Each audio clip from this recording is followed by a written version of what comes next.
Temple Wildcat Football 1992.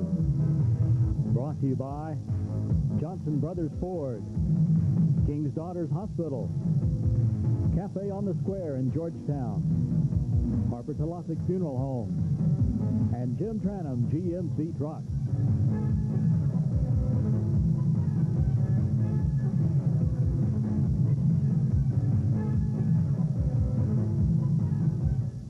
Tonight from Wildcat Stadium in Temple, Texas, the #1 ranked Class 5A team in the state hosts the Tyler Lee Red Raiders in what should be a top-notch Class 5A football game.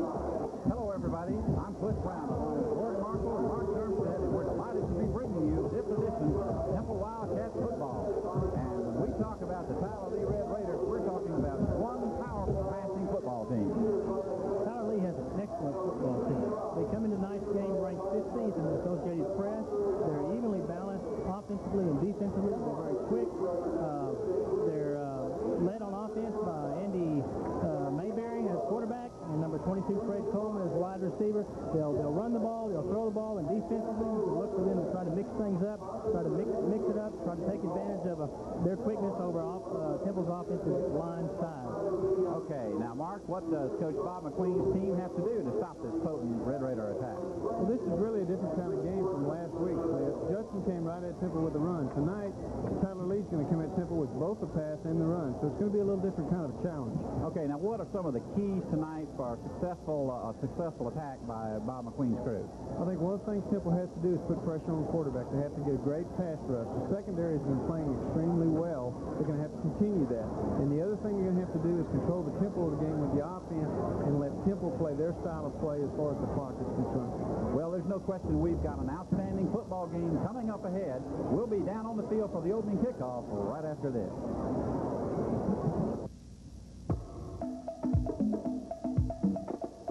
King's Daughters Hospital announces something really worth celebrating. It's the Women's Connection, a special program at King's Daughters especially for women. With healthcare services, seminars, classes, support groups, and much more. Even a special information line just for women. The Women's Connection. All kinds of services for all kinds of women. To find out more, call the Women's Connection today. One dealer, one event, one price. It's the Johnson Brothers Ford One Price Clearance Sale, where we've received our final huge shipment of 92s, and they're all one price to save you hundreds, even thousands of dollars.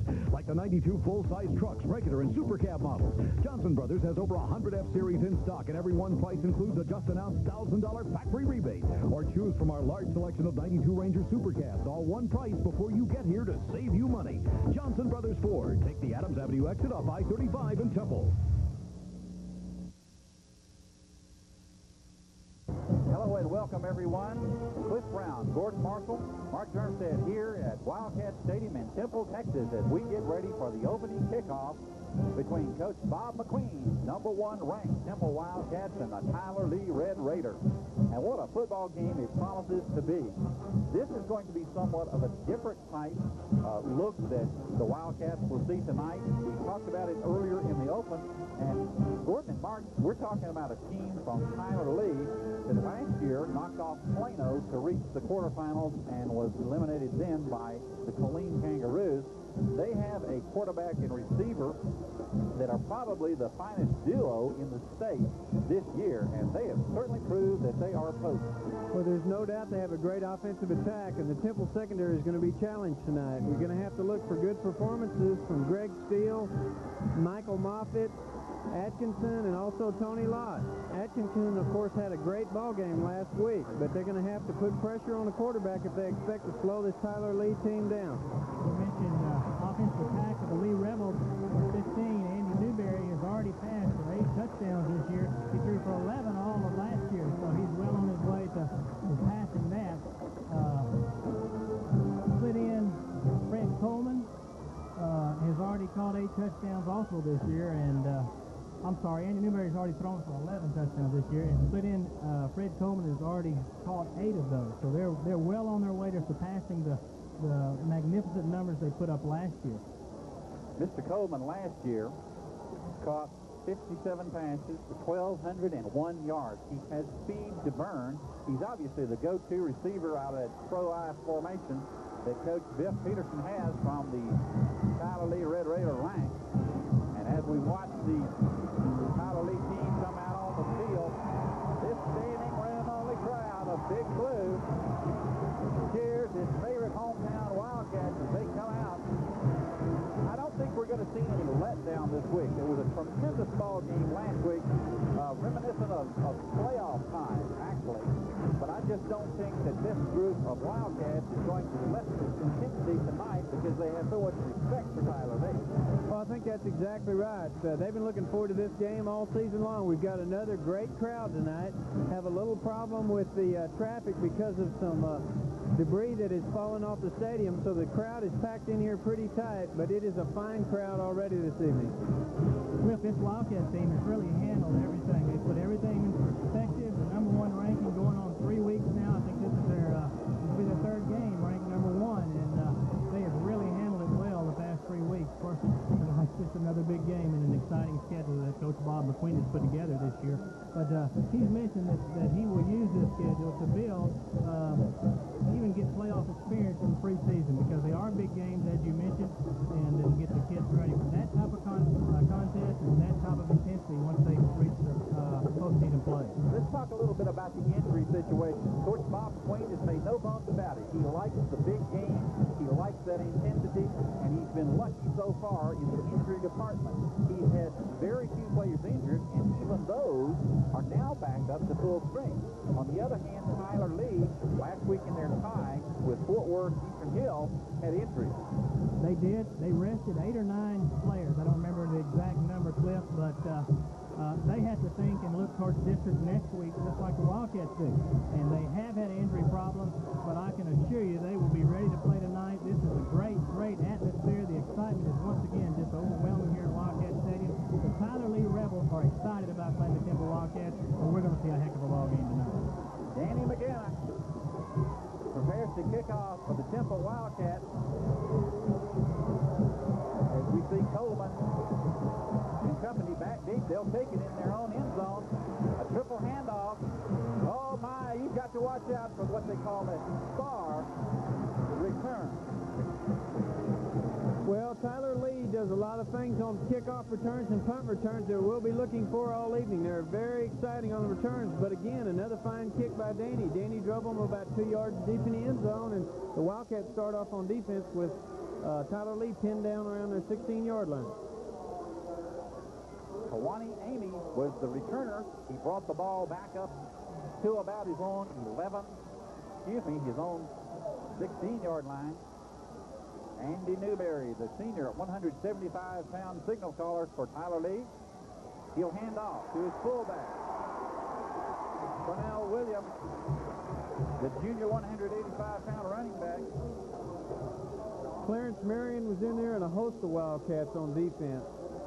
I'm sure the Wildcats will want to take on the challenge to stop the run this weekend.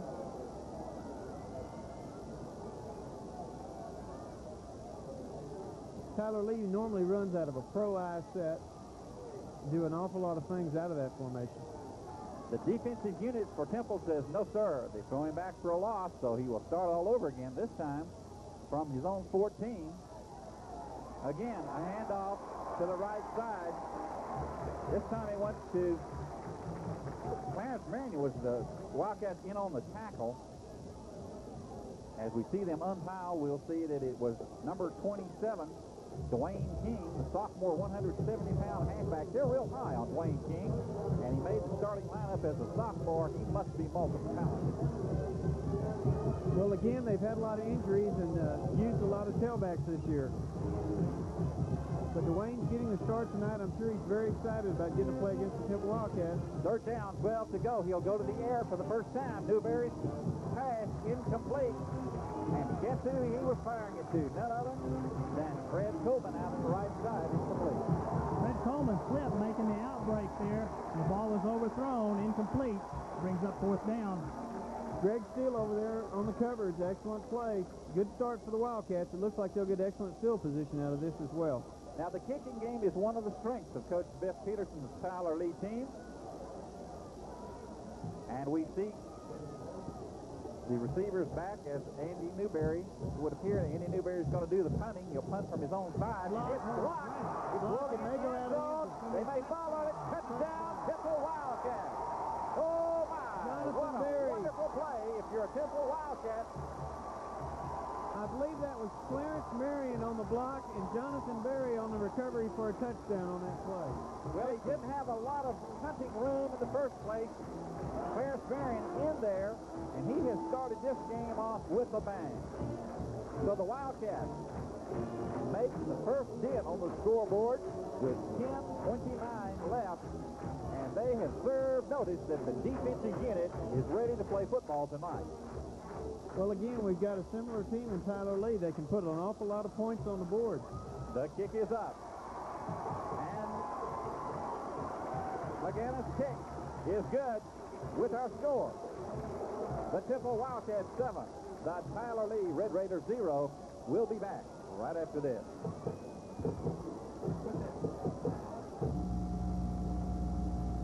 What can you do with $20?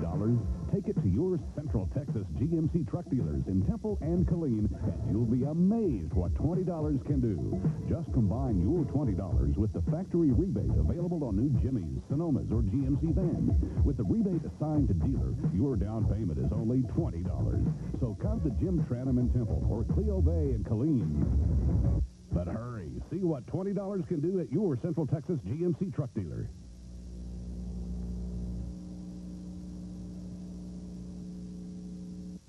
Well, perhaps the busiest player on the football field so far tonight is kicker Danny Magana, who has had now, this is his second opportunity for a kickoff. He's already also kicked an extra point, but I'm sure Coach Bob McQueen doesn't mind as his Wildcats lead 7-0. Again, let's look for the kickoff. They do a lot of trickery on the kickoff return. And Magana again boots it deep in the end zone, and Tyler Lee will down it into the end zone for a touchback at their own 20. That helps you so much when you're able to pin a team deep and not even let them have a return and start on the 20-yard line. That's going to help the defense greatly. Fine job by Danny Magana.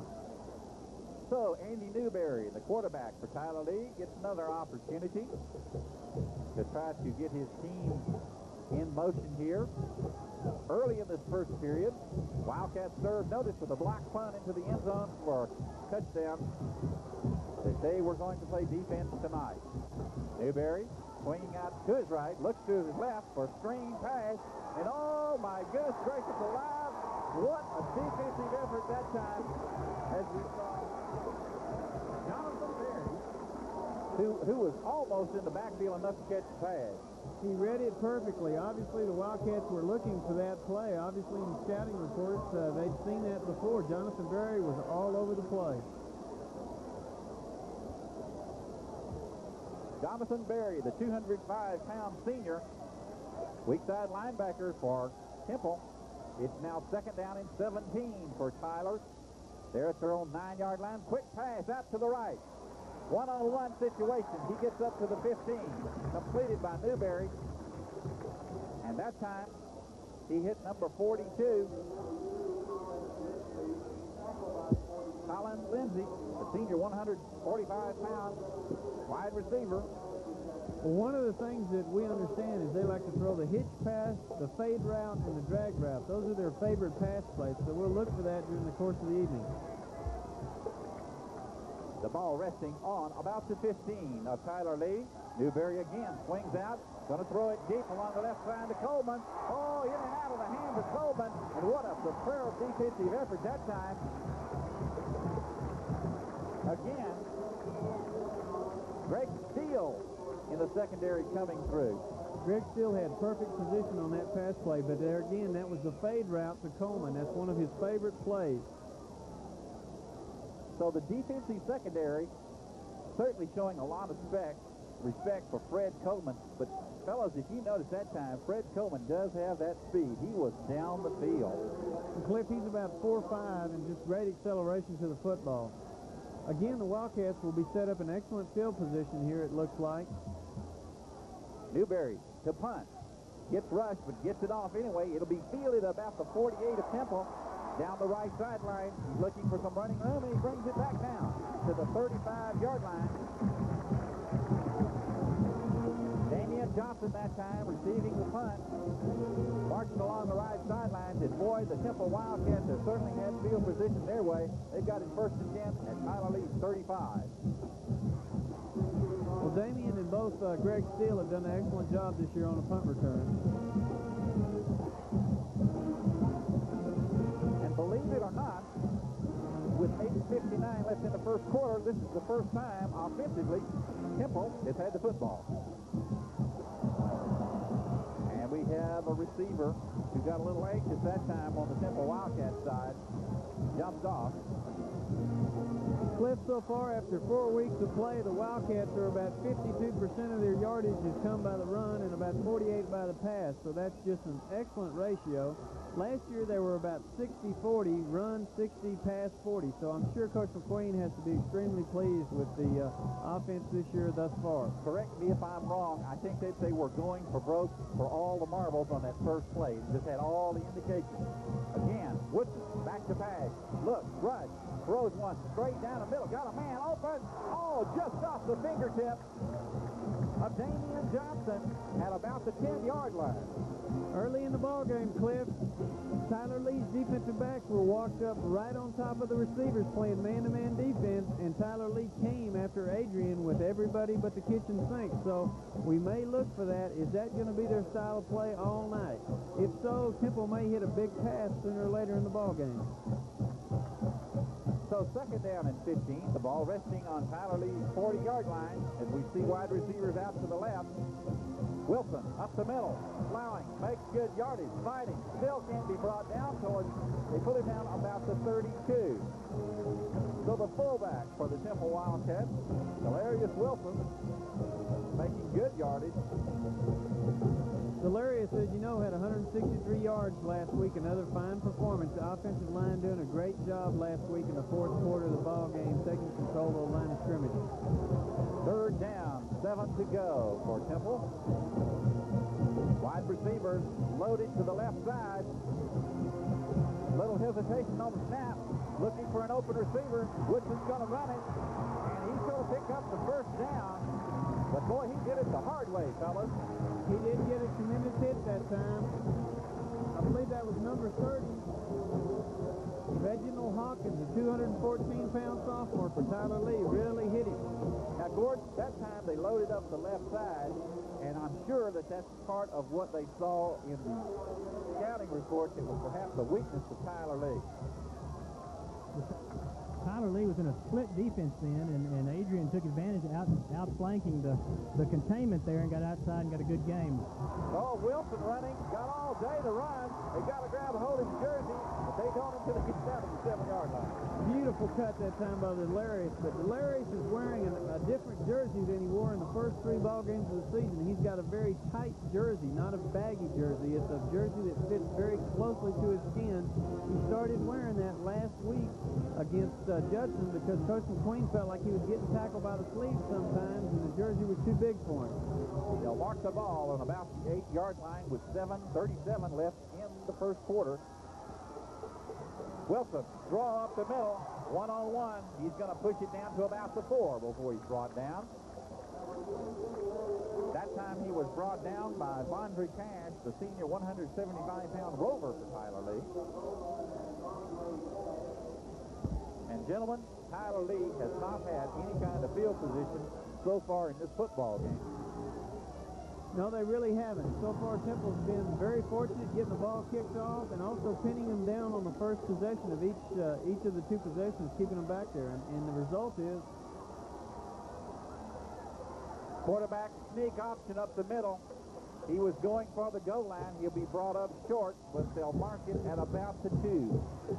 So Woodson, on the option keeper, has the opportunity to get it across, and the seam just kind of closed up there at the last minute. It did. The Wildcats, of course, in the red zone in the first half last week did not get in.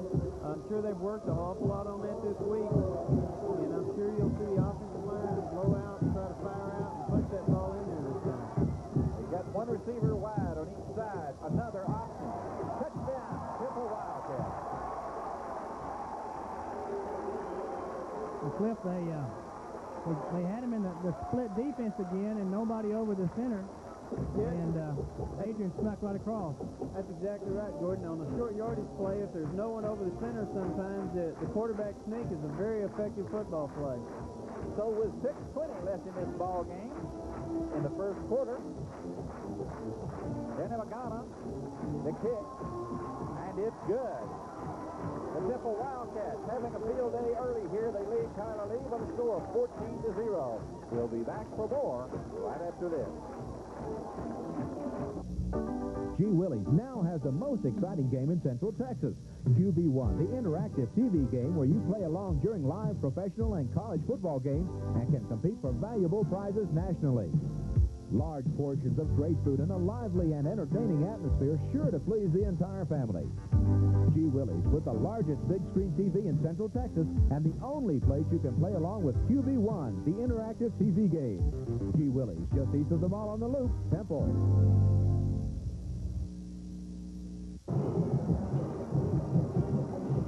Welcome back to Wildcat Stadium, everyone, where the Coach Bob McQueen Temple Wildcats have taken a 14-0 early first quarter lead over the Tyler Lee Red Raiders. And this time, the drive by the Wildcats looked pretty impressive, Gordon. Cliff really did. A 6-play, 40-yard drive, methodically right down the field. You know, this game reminds me a whole lot of the Central game. You know, it's all been played down in Lee's End. Magana, again, tremendous kick into the end zone, and he'll have to kneel and get the touchback. Danny Magana is just kicking the laces off of the football tonight. Well, Tyler Lee will start again on offense from the 20. They have one play for positive yardage tonight. They have a 4-yard pass completion. They've had a block punt, -16. They have a total of -20 yards so far. So they're still looking to get untracked offensively. The Temple defense is controlling the tempo at this point. Andy Newberry, senior quarterback caller. One of the best passers in the state this year. He has the receiver out wide to the right. He's a little look-in pass completed to Coleman. Coleman will be stopped, but not before he picks up a first down at about the 32. Well-executed football play, the quick slant. Of course, Andy Newberry was all East Texas Offensive Player of the Year last year as a junior, so he's an outstanding passer. Now here we may see just a little bit change in strategy because they put so much of a rush on Newberry early. The Wildcat defense may be vulnerable for those little quick slanting looking passes. I think we can look for them to throw the ball. They've tried to establish a running game and were unsuccessful. Long pass. He's got Coleman loose down the right sideline, and Coleman slips down while making the cut at the Temple Wildcats 40-yard line, and that was pass route perfection. It was beautiful. That was a bootleg play with the drag route all the way across the field, and they got open. Beautiful play, well executed by Tyler Lee. So the first big move by the Tyler Lee Red Raiders puts them in Temple Wildcat territory on the 40-yard line. Again, a man out wide to the left. It will be Coleman. And he's going to go to Coleman on a little fly pattern down the middle. Oh, my! What a catch by Fred Coleman. It was a toss-up between the defensive secondary, and he caught it at the 11-yard line.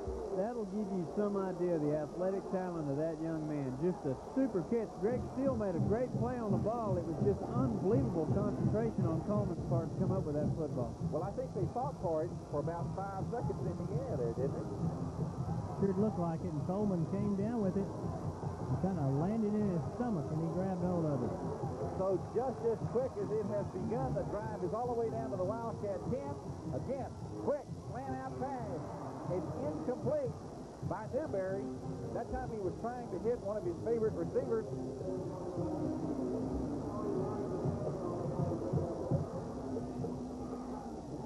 Dwayne King, one of the talented sophomore. That was a very interesting play, Cliff. Normally, people, that looked like 34 belly option where you normally pitch the football, but that time they let the back run out in the flat and just tried to raise up and hit him on a little short pass. Very innovative play. 2nd and 10 for the Tyler Lee Red Raiders. Again, receiver out wide and left. He's going to go to Coleman. At least he's got a Coleman on the look-in. Touchdown, Tyler Lee. Andy Newberry to Fred Coleman from 10 yards out. You can see it coming a mile away. He still got away with it. I think you've already got a feel for the chemistry between Newberry and Coleman. They just kind of know where each other's at, and he's going to be looking for him all night long. This is going to be a great ball game. Now, Gordon, that time you saw Tyler Lee hook that passing game up to perfection and march right down the football field. 80 yards. 5 plays, only 1 incompletion. All passes, 4 completions, right down the field. The kick is up. And it's good. So the Tyler Lee Red Raiders, because of the extra point kick there, we're looking for his number. I think it's Kevin Brown. Correct, that's Brian Holman. Puts the score at 14-7 with 5:03 left in this first period. And just like that, gentlemen, the Red Raiders are back in the football game. Absolutely. Because of their ability to throw the football, it takes an awful lot to put them out of a football game. They're very similar to some of the capabilities that we saw Central had with some of their receiver and quarterback combinations.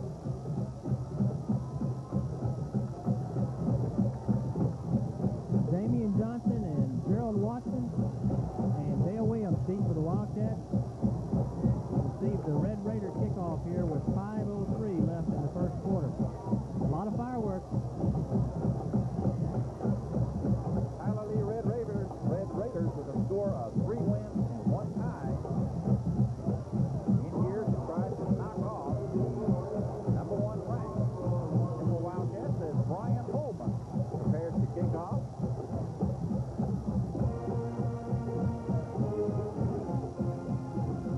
The kick is going to be short and right down the middle, taking it about the 31. And he's got some running room.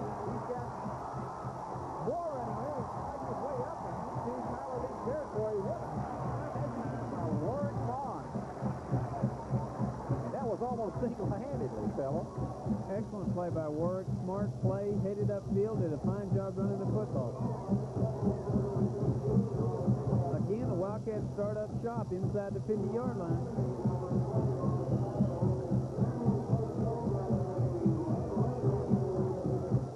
Wildcats now will operate 1st and 10 from the Tyler Lee 48-yard line. 3 receivers out wide to the left, but they're going to hand it off to Wilson. He takes the center step, got a bunch of running room. They spin him and finally bring him down at about the 35-yard line. That play looked a little bit like the old tire drill, didn't it, Gordon? Really did. He did a good job of keeping his knees high and keeping them going. Coach McQueen has a set of tires the players run through. One of the reasons he does that is to help them with their fumbles, make sure they don't fumble football. But he really got spun around out of there. Fine job running by Wilson. Woodson hands off to Wilson right up the middle. He doesn't get her, but moves. And again, he brings the football down to about the 23-yard line of the Tyler Lee Red Raiders. Gentlemen, this may be one of those games, although it has somewhat different characteristics of who scores last. Well, John Meldy, Mike Laurent, Mark Beards are going right up the middle behind those 3 young men as well as the rest of the offensive line. Woodson loads up the left side, looks that way. He flushed out of the pocket, and he has to overthrow his receiver. He was looking for Damian Johnson to cut across the middle. Adrian made a decision that time that it was better to just make sure the ball could not be intercepted or defended in any way, and so he went ahead and took the play and said, I'll come back and get him on 2nd down. So far, the Tyler Lee Red Raider defense has done a pretty good job on the Wildcat receiving corps, especially when they load up either side. They do, but that is leaving them vulnerable in the middle, and after this play, we'll see if Gordon's got a stat on Wilson's yardage thus far. 2nd down, 10 to go. Keeper fires, complete, got a man wide open, as we saw Adrian Woodson that time.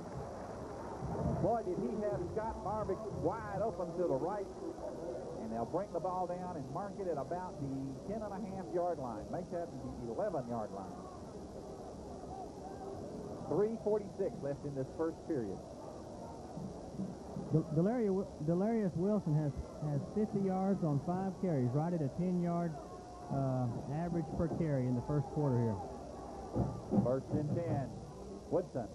Hands off. Draw right up the middle. He'll score. Walking in to Larry Wilson, the fullback. Touchdown, Temple Wildcats. Oh, they made it look easy that time. Beautiful run by Wilson, but let's go through the offensive line at this point. Joel Amos, John Mildy, Mike Lawrence, Mark Beards, Russell Dole Jr., and the tight end Scott Marvick doing an absolutely fantastic job on that drive. You know, one of the things that is obvious to anyone who has either scouted, watched, or played the Temple Wildcats, and that is that they have such a potent offense that they can score on just about anybody from any point in the field. The extra point kick was good, but there's a flag on the play, and they're going to discuss it. We might want to go back to that drive that time. Clearly, it is evident that the Temple Wildcats can move the football, but it is also evident so can Tyler Lee, especially in the air. You know, one of the interesting ironies of this game so far, Cliff, as they were coming into this game, I said earlier that Temple had 52% rush and 48% pass. That is exactly the numbers that Tyler Lee comes into the football game with. So they're very versatile and very potent. Well, there was a dead ball foul as the extra point was good by Danny McGannon. And so the officials will mark it off. Temple will now kick the football from their own 45. And they have just had superb field position all night long so far as we have 3:29 left in this first period. They lead by the score of 21-7. Coleman is the deep back for Lee, and they run a play on the kickoff that the University of Texas used to run many years, and that's, I believe they used to call it Mickey Mouse or something like that. They call it the star return. The star return? Yes. And who's got the ball is the question, because all the different returners go by the middle man, and it's very difficult to tell who has the football. There is a potential, if I'm not correct, that one of three people can have the football, but not when Danny McGannon kicked it into the end zone deep, and it'll be grounded down right there. And once again, for the third time in a row, the Tyler Lee Red Raiders will have to start from their own 20-yard line. Quarterback Andy Newberry, first quarter stats, 6 of 9 for 77 yards and 1 touchdown to Fred Coleman. In fact, their last drive, all 80 yards from quarterback Andy Newberry to receiver Fred Coleman. Such a different look this week as it was last week against Converse Judson. Tyler Lee, quarterfinal finishers last year, and they jump offside. We'll see them lose 5 yards on that little exchange. Of course, Coach Biff Peterson has meant an awful lot to Tyler Lee. They've been to the playoffs 3 times since he's been there. Last year, losing to the defending state champions, Saline Kangaroos. First down at 15 for Tyler Lee on the 15-yard line. Newberry, hands off, right up the middle. This time he went to Cannell Williams, the fullback. And what for them so far has been a rare move, and that's a play on the ground as they take the ball and move it up to the 21-yard line.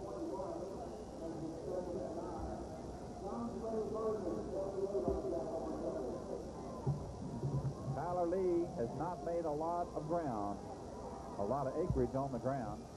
Sends a man in motion this time to the left, but he'll spin out. He's looking for running room, and he doesn't find very much as he tries to bring it up and is brought down and brought short up to about the 24. That time in on the defensive unit, Najee Martin was one of the leading tacklers to stop Andy Newberry, assisted by Clarence Marion and a number of Wildcat defensive front wall people. Well, here's the situation where the Wildcats want to get pressure on the passer. 3rd and about 6.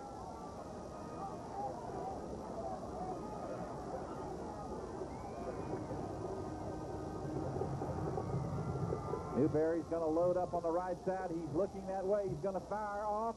And boy, did he try to hit none other than Fred Coleman. What they tried to do is flood the zone that time. It didn't work. Well, it was a timing route, and he released the ball and released it high, and Coleman was unable to come down with it. So the Galilee Red Raiders will be forced to punt on 4th down, 4th and 6. Ball is on their own 24-yard line. Andy Newberry, the punter, back on his own 12-yard line. Doesn't get rushed this time and gets a tremendous punt. That'll be fielded at the Wildcat 40. Damian Johnson looking to streak down the left side.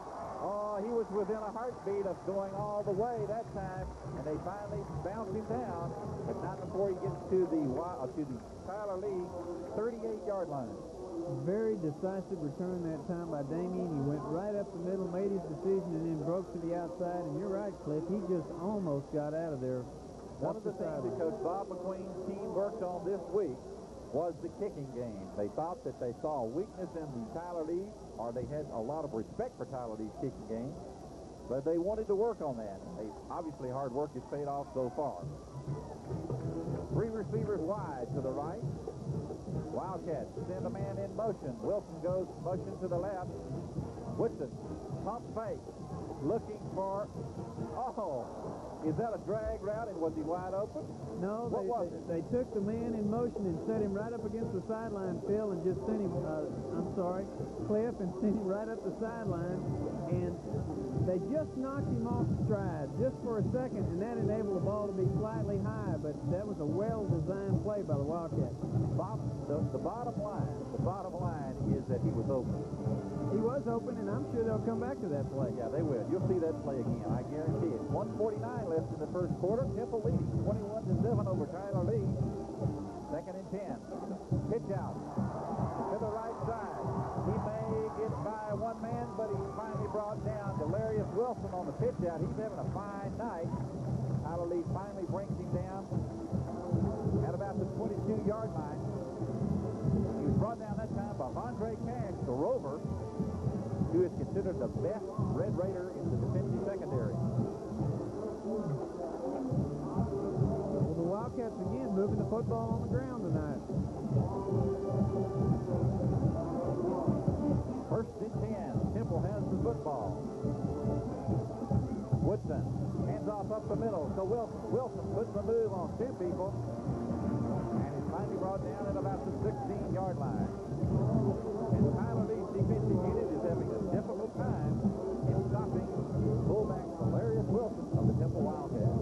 Well, Delarius came in the game with almost 500 yards and about a 5.6-yard average. He's certainly not hurting that average any tonight.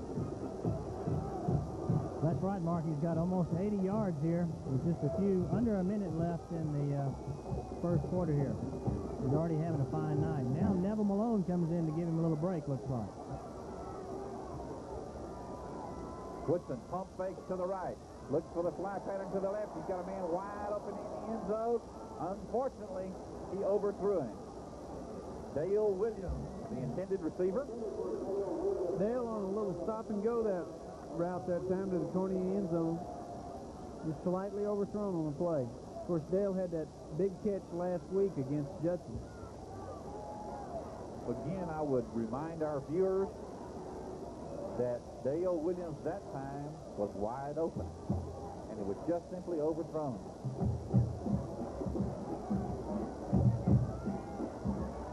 Third down, 4 to go for Temple, deep in the heart of Tyler Lee.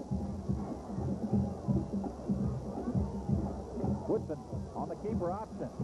Scrambles, finds the yards very, very difficult to get as he pushes down to about the 18. That's going to bring a 4th and long. I believe it's very, very close. I believe they'll have a measurement.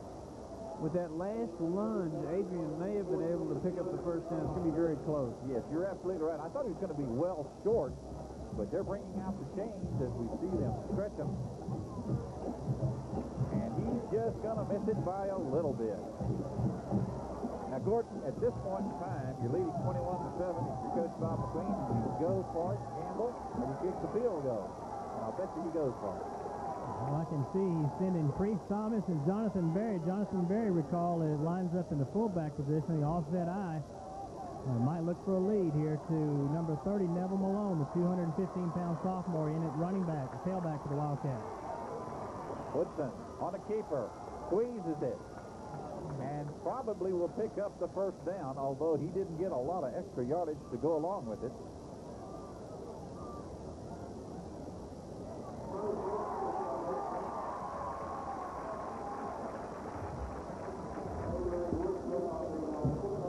That's the 13th rushing attempt here in the first quarter as we count down the first quarter coming to an end here, and only five pass plays by the Wildcats.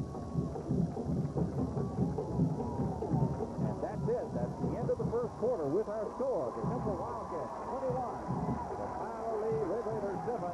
We'll be back tomorrow right after this.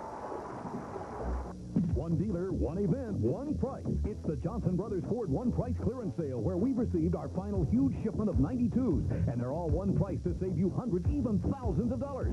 Like our huge selection of 92 Explorers, two-wheel and four-wheel drive models, and each one of them is discounted to sell. Or take a look at one of our largest selection of 92 Tauruses of the year. Once again, one price before you even get here to save you money. Beat the 93 price increases by buying now. Johnson Brothers Ford, take the Adams Avenue exit off I-35 in Temple.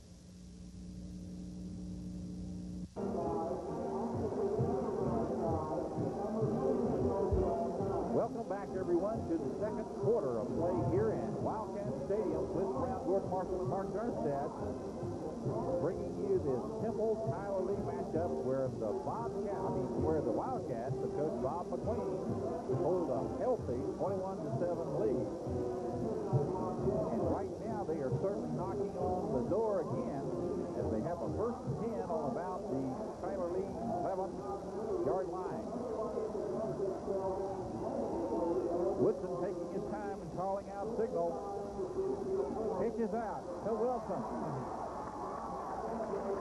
Correction. Gerald Watson carried the 175-pound junior fullback. Got the call that time. The Wildcats have been very successful with the down-the-line option, especially down near the goal line. They've been very effective with it the last couple of weeks.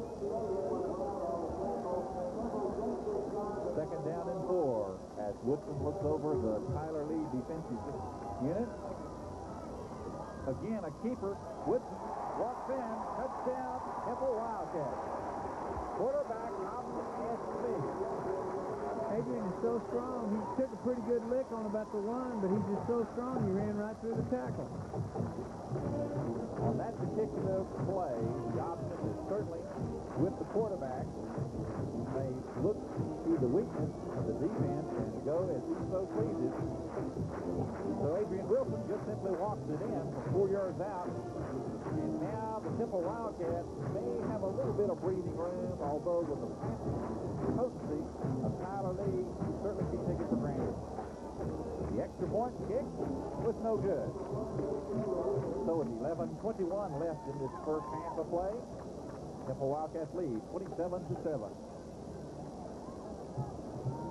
The first quarter stats has the Wildcats with 111 total yards, 97 of those coming on the ground.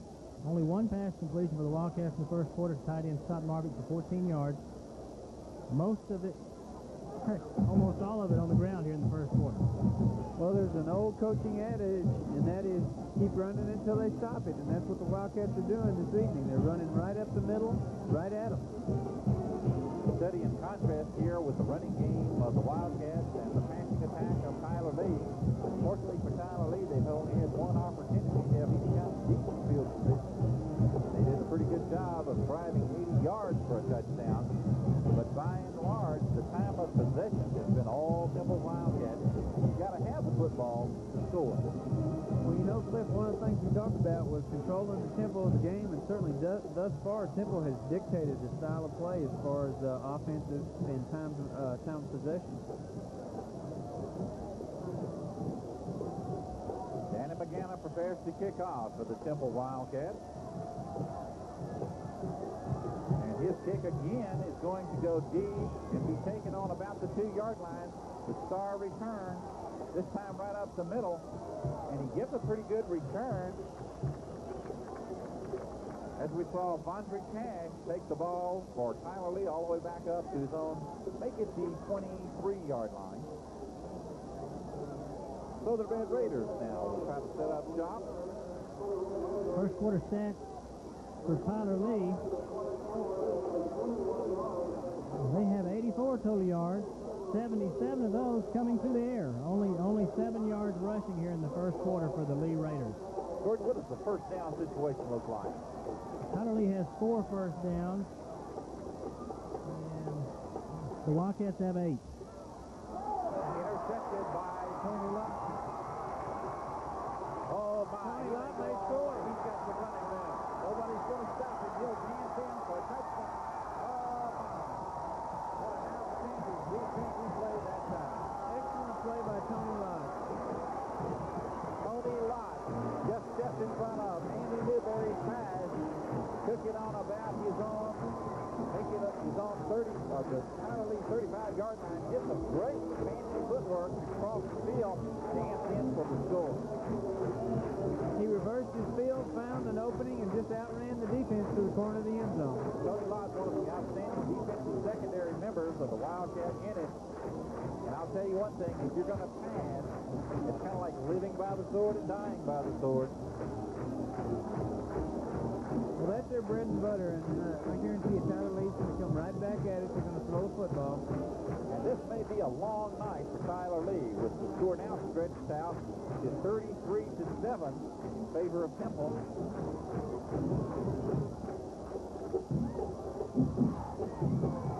Woodson on a keeper. He dances in for the 2 points. So with 10:57 left in the first half, Big Blues at the #1 rank. Temple Wildcats lead 35-7. We'll be back for more right after this. I live alone, and I've come to appreciate having things my own way. One thing I've recently done is complete a pre-arranged funeral plan. Sure, I've got life insurance and a will, but pre-arrangement assures me the protection of my personal beliefs. It's not fair to leave difficult decisions to the family. And besides, it's my right to choose exactly what I want. It's your right, too. For more information or our free pre-arrangement guide, call Harper Tolasic Funeral Home, the wiser choice.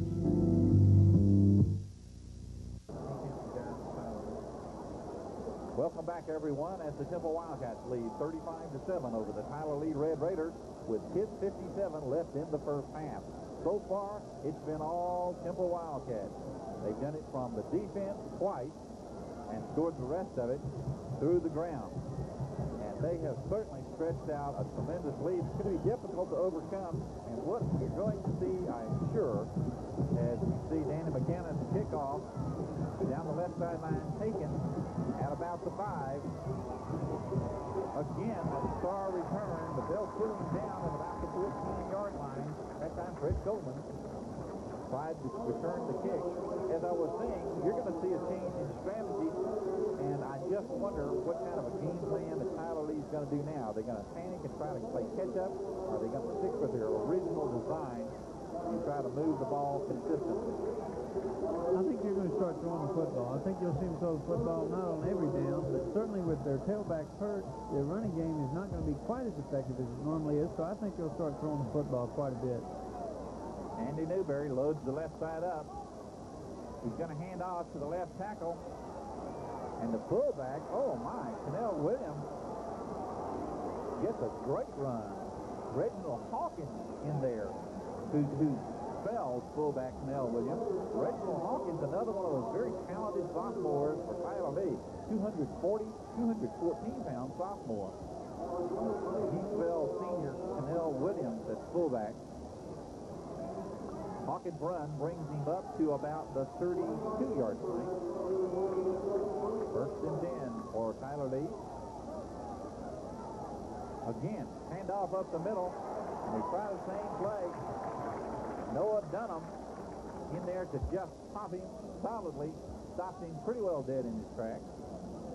Noah Dunham had some big hits last week against Judson. Fine play, stepped right up in there, took on the running back.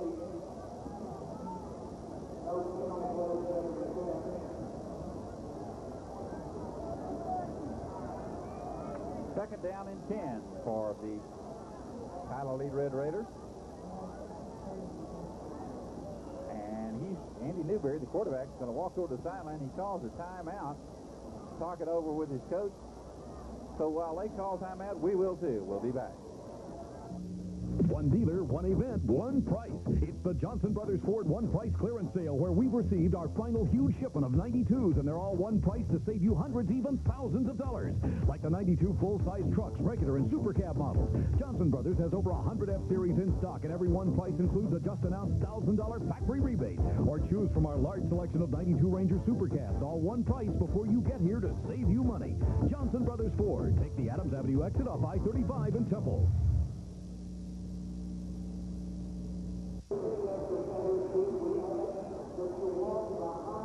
Well, with 9:45 left in the second period of play, the Temple Wildcats sit on top of a 35-7 lead and are apparently in full control of this football game.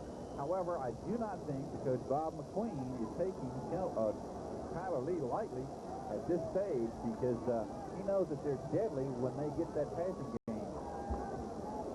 Newberry looks to his right, going to throw a long one down the right sideline. Triple covered. Fred Coleman was triple covered that time, so the pass was incomplete. Nice job. Defensive secondary led that time by Greg Steele, who did a great job. Well, Mark and I both saw Fred Coleman out here wide with looked like one-on-one with Greg Steele, but he had a couple of Wildcats had the same ideas we did, I guess. They had him triple covered by the time the play was over. Boy, I tell you what, that calls for respect on a receiver when you triple cover him in high school. He's an outstanding player, and I look for him to do some outstanding things this evening before the evening's over. Third down and 10 as they send a man in motion to the left. Newberry. And they're going to get him tremendous sack. Oh, my. Jonathan Berry on the hit. Jonathan Berry in on a blitz that just ate quarterback Andy Newberry up. He never knew what hit him. They'll drop him at the 25-yard line, and once again, Tyler Lee will have to punt the football and give up good field position.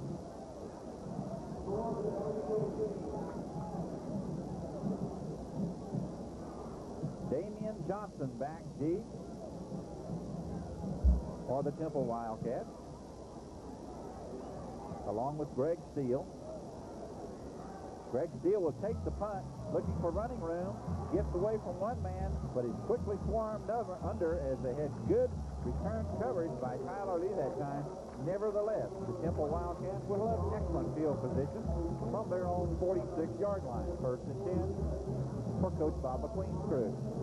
Well, believe it or not, Cliff, this is the worst best field position Temple's had in the first half, starting at their own 46-yard line. The first time they've started a possession inside their own territory here tonight. 8:47 left in this first half, and if you're a Big Blue fan, you've got to be happy as your team leads 35-7. Woodson hands off right up the middle.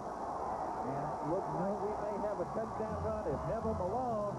No, they finally bounced him out of bounds. But oh my, what a nice run by Neville Malone before they drop him out of bounds at the Tyler Lee 15-yard line. Well, Neville is just a sophomore. Outstanding speed, weighs 215 pounds. Fine player.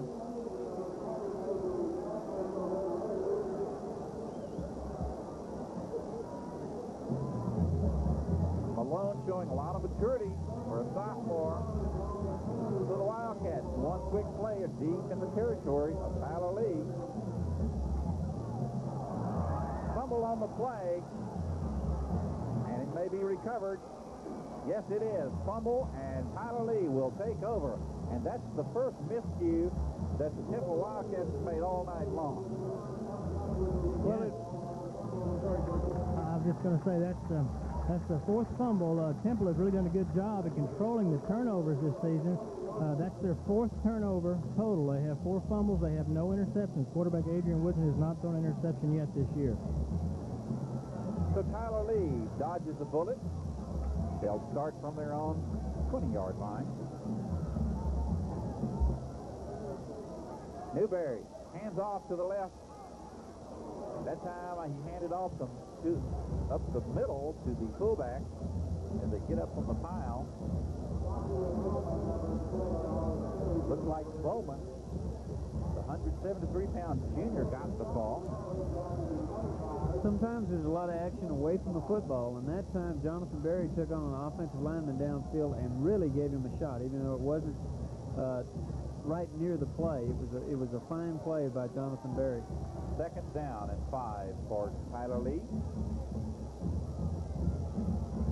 Again, they try up the right side, off the left side, and the defensive unit just stopped Bowman dead in his tracks. That time, led a great deal in part by Press Thomas. Press Thomas, a strong side linebacker, 230-pound senior. I'll tell you what, the Wildcat defensive unit, especially that front wall, is just absolutely refusing to let Tyler Lee make any yardage.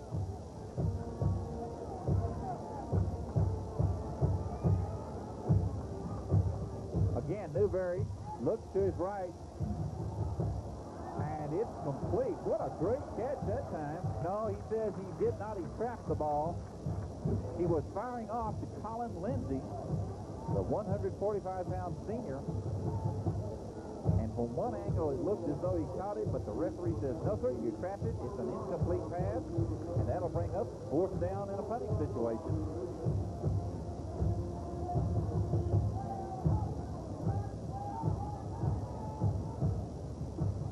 Once again, Andy Newberry, who will be back to punt, will do so from about his own 14-yard line.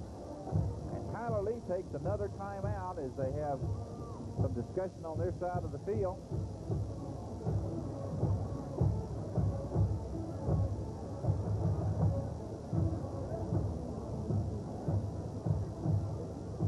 And they got it all straightened out, apparently. So they go back into the huddle.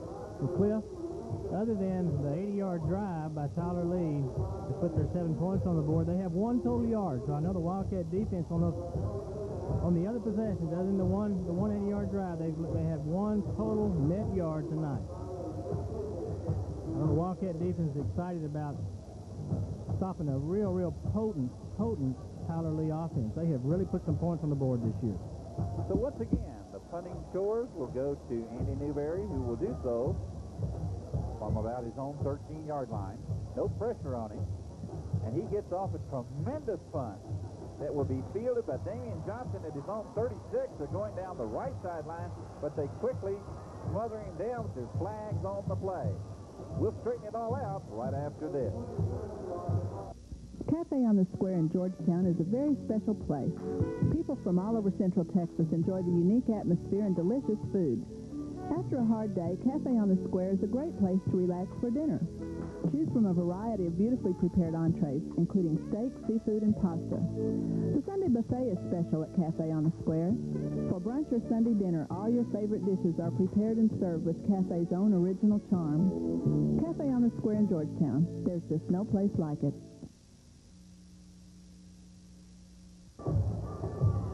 Well, it's a beautiful October night in Texas, and what better time to play high school football, particularly if you're a Temple Wildcat and you're leading 35-7, and you have the ball 1st and 10 on your own 28-yard line. That's the scenario as Woodson hands off to his fullback right up the middle, Delarius Wilson. And he'll cruise up to about the 35-yard line. The Temple Wildcats very much in control of this football game as we have 6:42 left in the first half of play. Well, they're off to a great start in October. September obviously was a great month for the Wildcats. What a way to start the season. Temple certainly not taking for granted this lead, yet they are in very much control. Woodson again will swing out on a bootleg to his right, looks for a pass receiver, gets Damian Johnson, who is the second receiver, and he's knocked out of bounds at the Tyler Lee 49-yard line. Nice receiving chores that time by Damian Johnson. Only the second completion out of 6 attempts by Woodson, but a nice throw and a nice catch by Damian Johnson, good for 15 yards. Well, if you are future opponents of the Temple Wildcats, you've got to be scratching your head and wondering where the weaknesses are, because they are playing certainly some of the best balanced football in the state so far this season. Overloads the zone to the right. Woodson back. Going to throw it deep, right down the middle. Got a man, but he was double covered. Damian Johnson that time on the receiving end. Nice job by the defensive secondary of Tyler Lee. Beautiful job by Tyler Lee. Also, Tyler Lee got pressure on him just as he was stepping to throw the football, and Adrian could not get all his body into the throw, and that's why the ball was just slightly underthrown. I was just going to say, Kawani Amy in the defensive secondary for the Red Raiders did an excellent job of covering Damian Johnson that time. Adrian is throwing at a 56% clip this year, which is very good, especially in high school.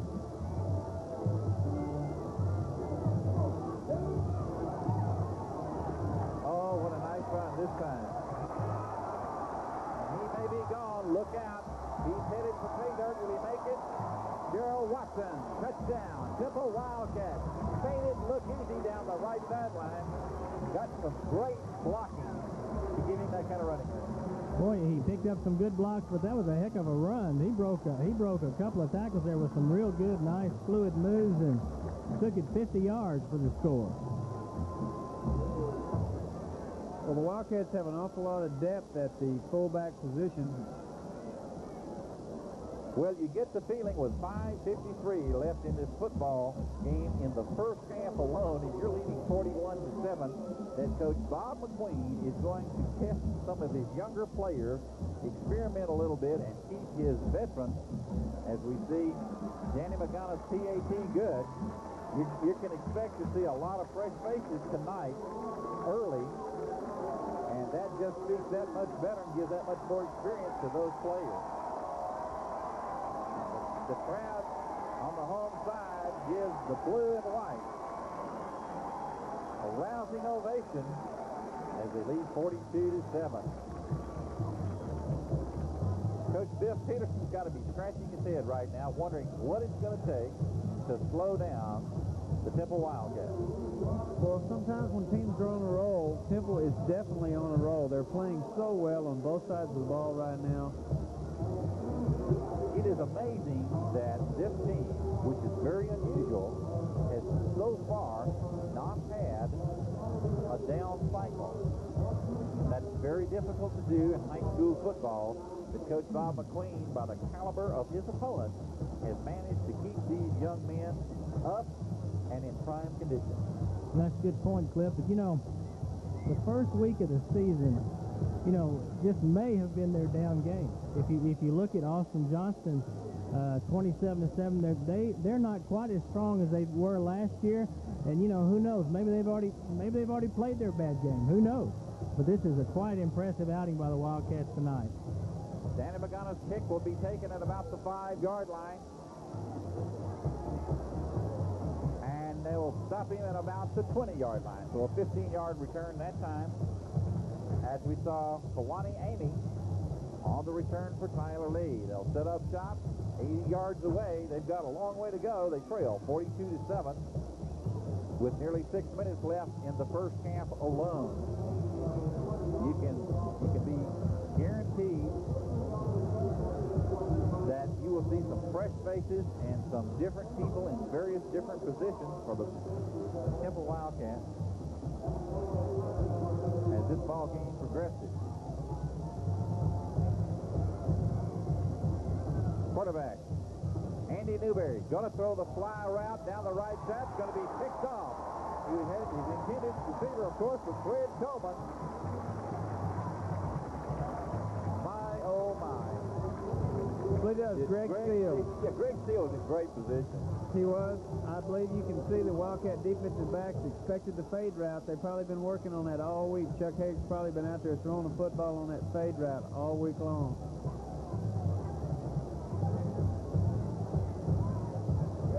Once again, the Temple Wildcats take control of this football game.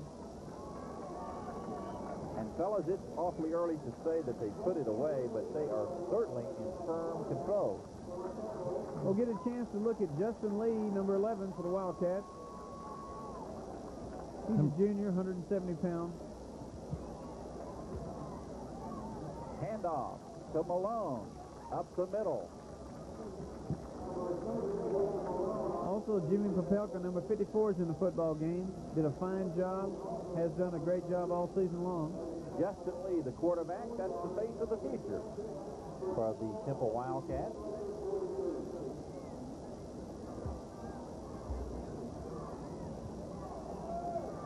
And I think probably, fellas, you were correct when you all said that when it's kind of like when you're hot, and Temple is certainly on a phenomenal low in all phases of their game.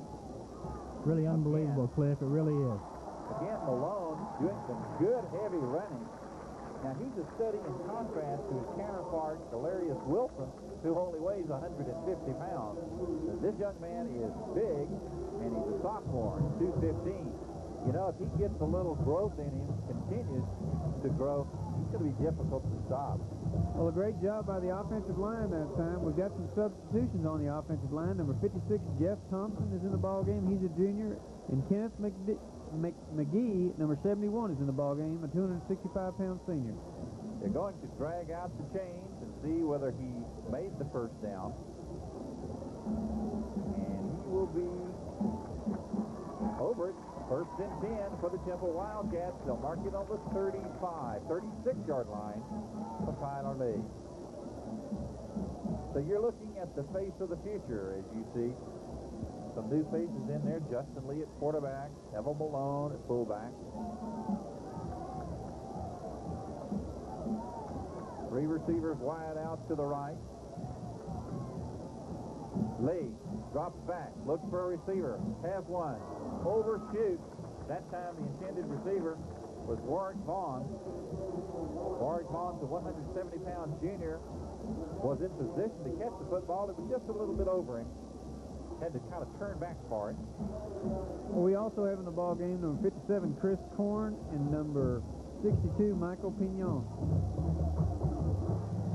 At wide out now, number 26, Horace Tisdale, comes wide left. Warwick Vaughn's in the slot to the right side, and then Tracy Balls split wide right, number 45. Neville Malone, again, takes the ball, but they'll stop him. Tyler Lee doing a good job on defense that time. Stopped him at about the 35. Take it to 34 and a half.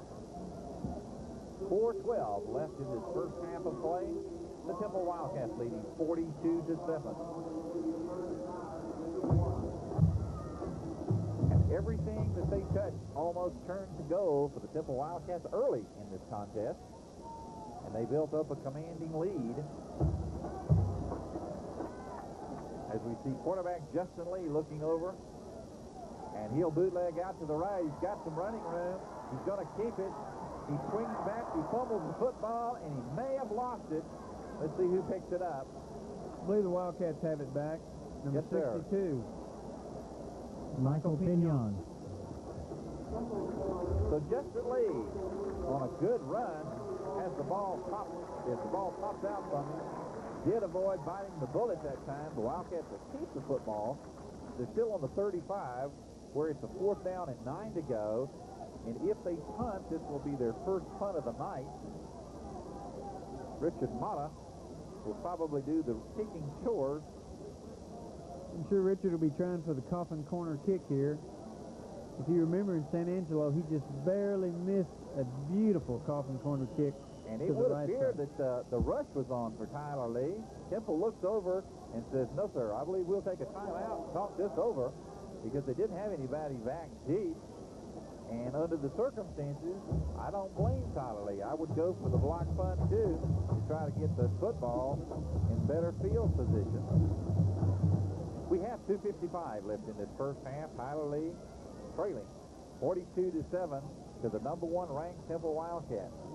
Another unusual factor for Coach Bob McQueen's team this year is that they have not let the rankings literally go to their head, as is somewhat the case in many instances in high school football. They have played consistent, steady football all the way through for the first 5 games.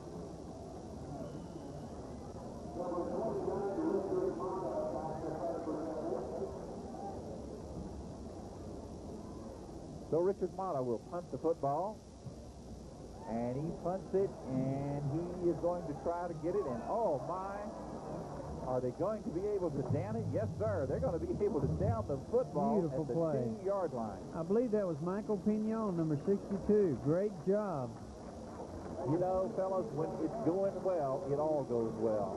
You see, the special teams that time do an outstanding job once more of pinning Tyler Lee deep in his own territory. And this may very well give the Wildcats another chance on offense right before the half. You mentioned another possession possibility by the Wildcats. This is already Lee's 9th possession of the first half. Boy, that tells you what type of fast-paced game we got going on here to have 9 possessions in one half. Sometimes you don't get more than 4 or 5 a whole half. And this is already number 9 for Tyler Lee. Of course, the Wildcat defense has a lot to do with that. Fullback up the middle. Dana President, number 88, in on the tackle.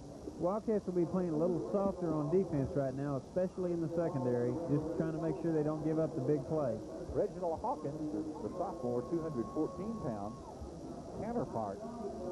And isn't it interesting that Reginald Hawkins is a sophomore, 214 pounds, and Neville Malone is a sophomore, 215 pounds, and they both play offensive fullback for the respective teams. That tells you they have talent, both at Tyler Lee and at Temple. Talent for the future. As we see Andy Newberry, and he's going to hand off again. He tries to hand it off to Reginald Hawkins. He'll be looking for short yardage and gets a little bit. And he gets enough to mark up a first down, where they will spot the ball at the 15-yard line. But when you're trailing behind, when you're trailing, that is, 42-7, short yard bursts like that are not going to do it.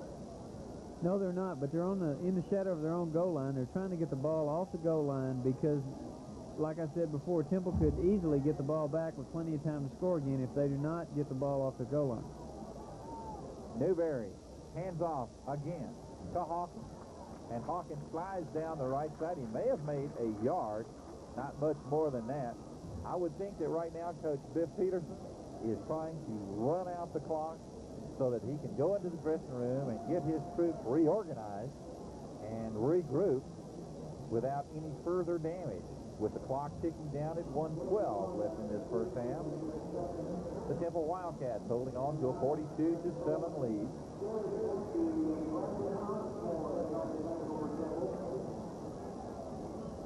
Ball is going to rest on about the 16-yard line. Second down and 10.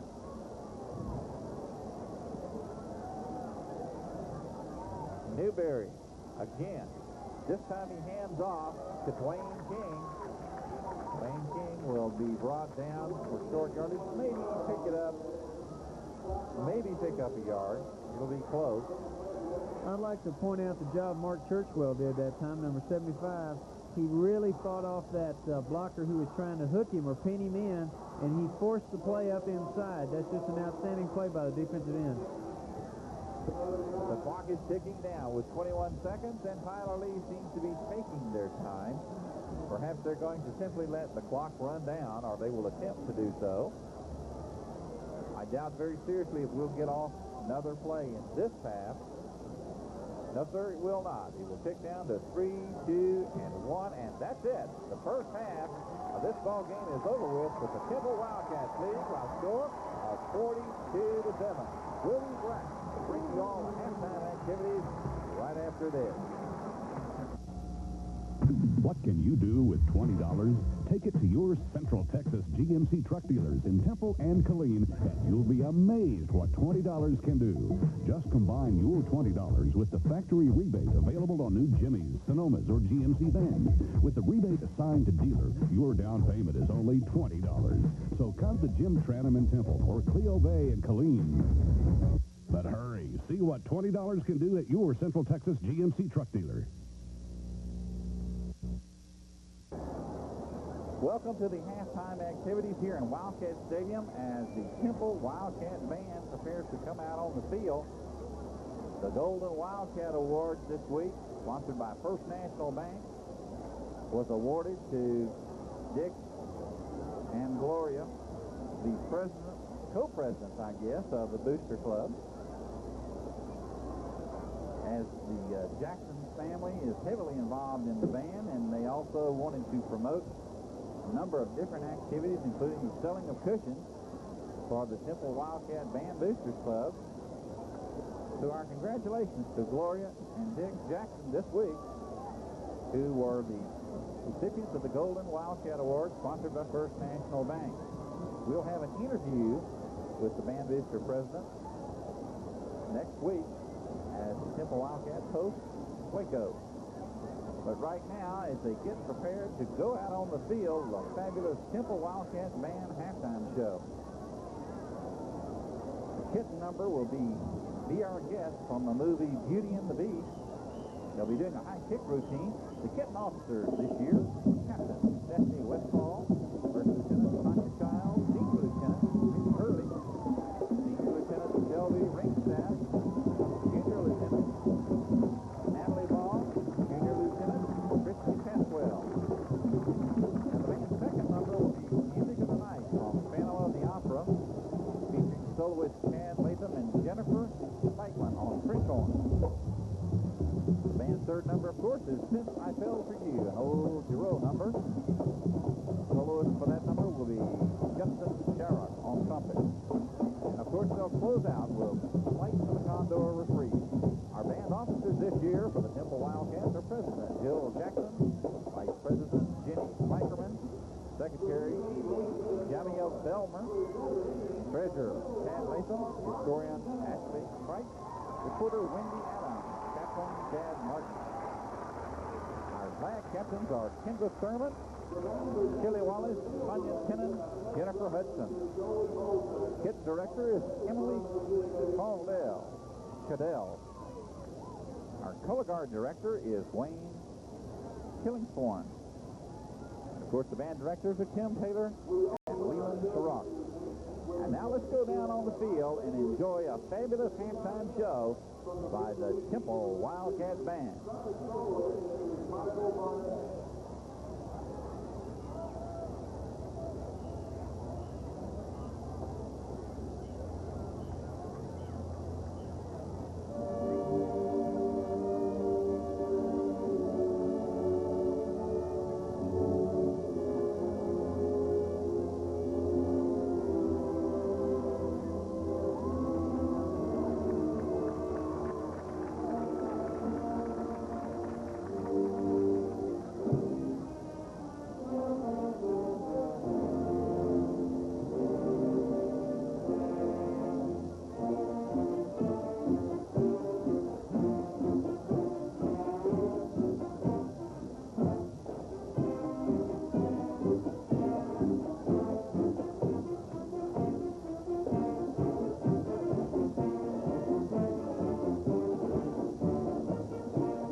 Hospital, we deliver bouncing baby boys,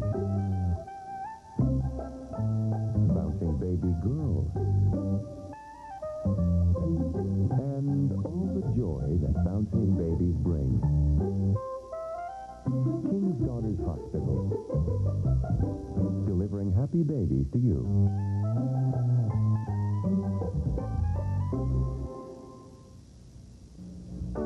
Gee Willie's now has the most exciting game in Central Texas, QB1, the interactive TV game where you play along during live professional and college football games and can compete for valuable prizes nationally. Large portions of great food and a lively and entertaining atmosphere sure to please the entire family. Gee Willie's, with the largest big screen TV in Central Texas and the only place you can play along with QB1, the interactive TV game. Gee Willie's, just east of the mall on the Loop, Temple. You know, I've earned the trust of these kids and their parents, and I look to people that I can trust for my will, life insurance, and recently a prearranged funeral program. I chose the people that this community has trusted for years. By planning ahead, my family is protected financially and emotionally. Trust. That's what it's all about. For more information or our free prearrangement guide, call Harper Tolasic Funeral Home. Harper Tolasic, the wiser choice.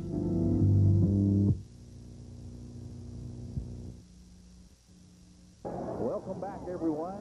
We hope you enjoyed the exciting halftime activities featuring the outstanding Temple High School band. In case you just joined us, Coach Bob McQueen's #1 ranked Temple Wildcats lead 42-7 going into the third quarter. And if you're Coach McQueen, you've got to be very happy, and I'm sure that's what he conveyed to his troops at halftime, Gordon and Mark, because he just absolutely almost had a perfect ball game. You know, that's right, Cliff. They played almost flawless football the first half. The defense, I know that Coach McQueen is excited to see the defense put 2 scores on the board themselves. The block punt for the touchdown, and then Tony Lott's 37-yard interception return of Andy Newberry's pass. The defense has accounted for 14 of the first 42 points here tonight. And I know Coach McQueen is happy about that. I know Coach Don Davis is excited also to see that defense play as well as they're playing so far tonight. Tyler Lee will kick off. Brian Holman, the kicker for the Red Raiders. Damian Johnson and Dale Williams, and then Gerald Watson, number 32, the young man that scampered 50 yards on a run in the second quarter there. For a touchdown.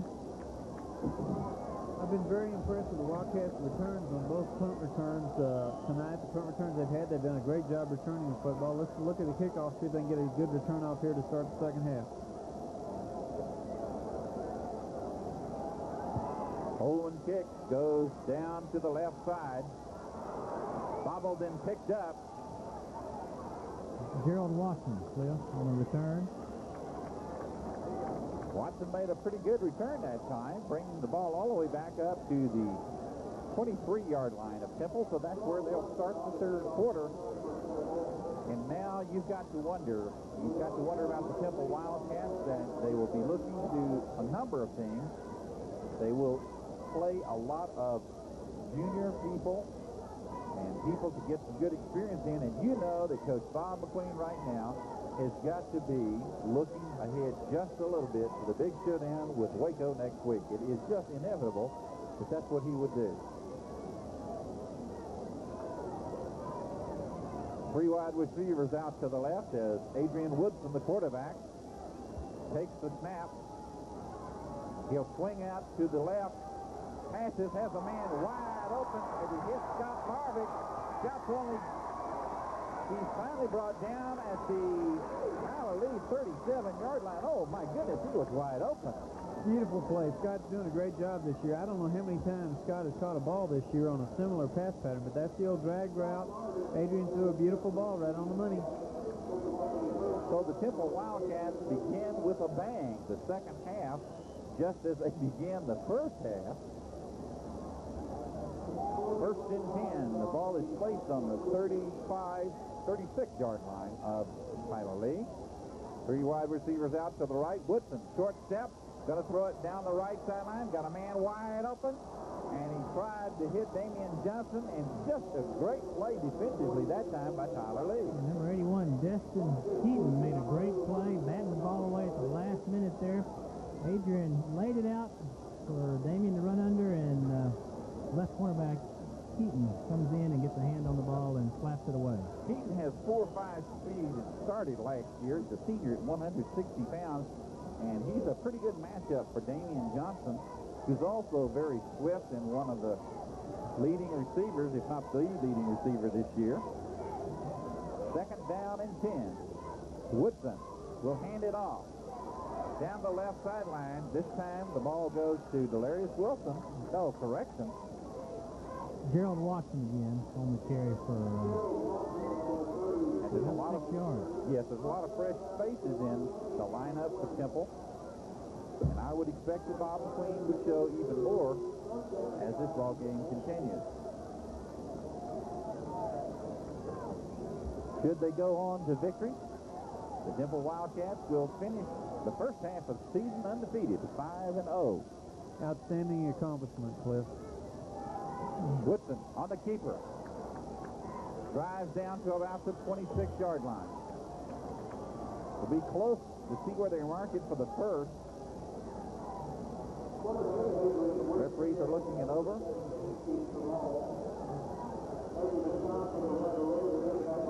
And they're going to say, let's bring the chains out to take a look at it. It's going to be very close. Looks like it's a little bit short from up here.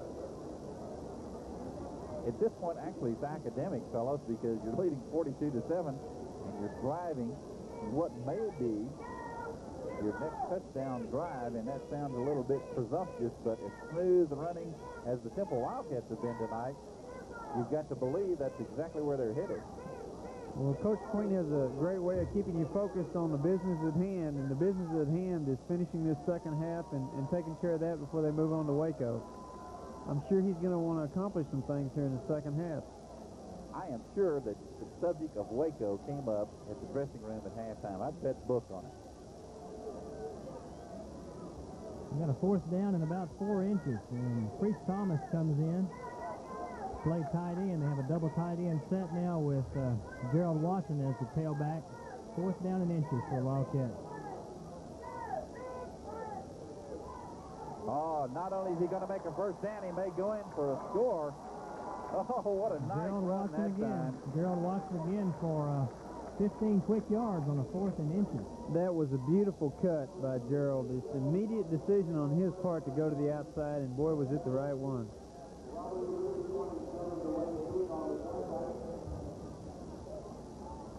So they do pick up a first down very easily. They'll mark it at the 12-yard line. First and 10 for the Temple Wildcats.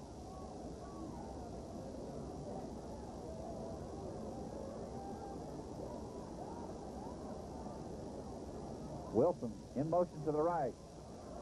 And Adrian Woodson will keep the football, and they'll finally drag him down at about the 6-yard line. Nothing spectacular about this drive. It's just very workmanlike, very efficient. And I think probably if you were to categorize the Temple Wildcats this season, you would have to say that it's a highly polished, smooth-running machine in just about every department. More that it is. And running the ball and doing it well. First half stats, 216 yards on the ground.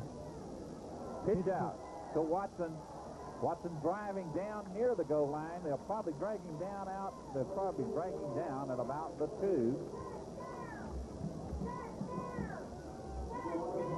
Only 29 yards passing the first half, but when you rush the ball for over 200 yards in a half of football, you even with the one-back set, you don't need to pass that much. And with the score 42-7, I'm sure there'll be a lot more rushing attempts by the Wildcats tonight to eat up a little clock and get this game moving on. I'm sorry, the clock was running at 8:34 in the 3rd period. Wildcats knocking on the door one more time. Handoff to Watson. He'll go in, standing up. Touchdown, Temple Wildcats. Oh, that front forward wall is doing a great job again tonight against some very rugged competition. Just beautiful blocking, beautiful execution. They brought in Jonathan Berry as the lead blocker at that time. Just went right off tackle. Great job. So that will make the score 48-7.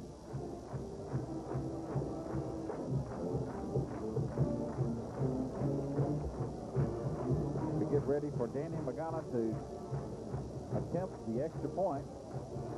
It's up, and it's good. So with 8:23 left in this 3rd period of play, the Temple Wildcats now lead 49-7. There's no doubt about it.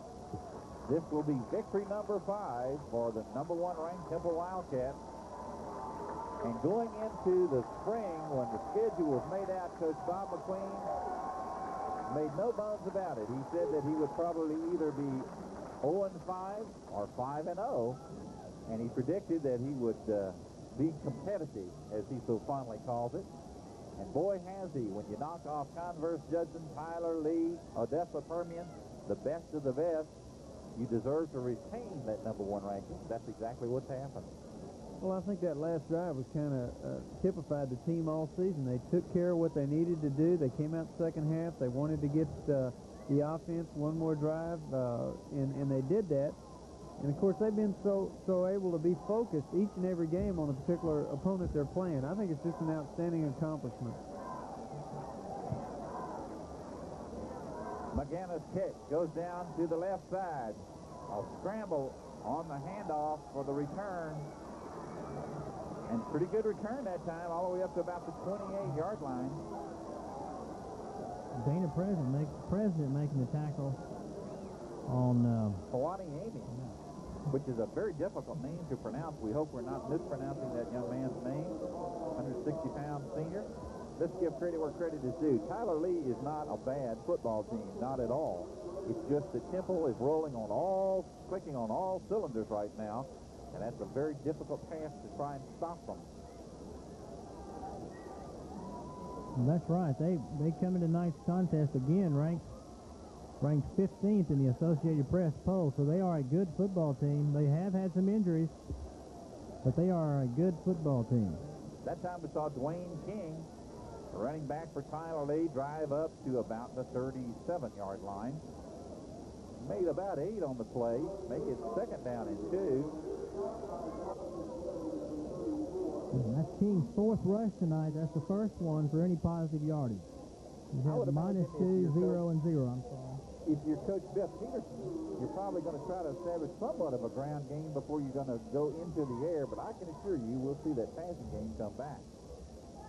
Newberry drops back. Here he comes the pass, looking for a receiver. Got a man wide open. Fred Coleman out in the open down the right sideline. He eludes one man. Nice pass, nice reception down to the Temple Wildcats 35-yard line. That's the same play they ran on the first drive, Cliff. Great execution. That ball was thrown in the spot, and Coleman ran to the spot. The ball was delivered way before Coleman ever got there. Just beautiful execution. So a first down, and a big first down for the Tyler Lee Red Raiders at the Temple Wildcat 36-yard line. And those first downs have been few and far between, haven't they? Well, that's the 7th of the night. That's the first pass completion since the first quarter. Tyler Lee did not complete a pass in the second quarter of tonight's game. Receivers out wide and left. Handoff right up the middle. Oh, did he get shut down?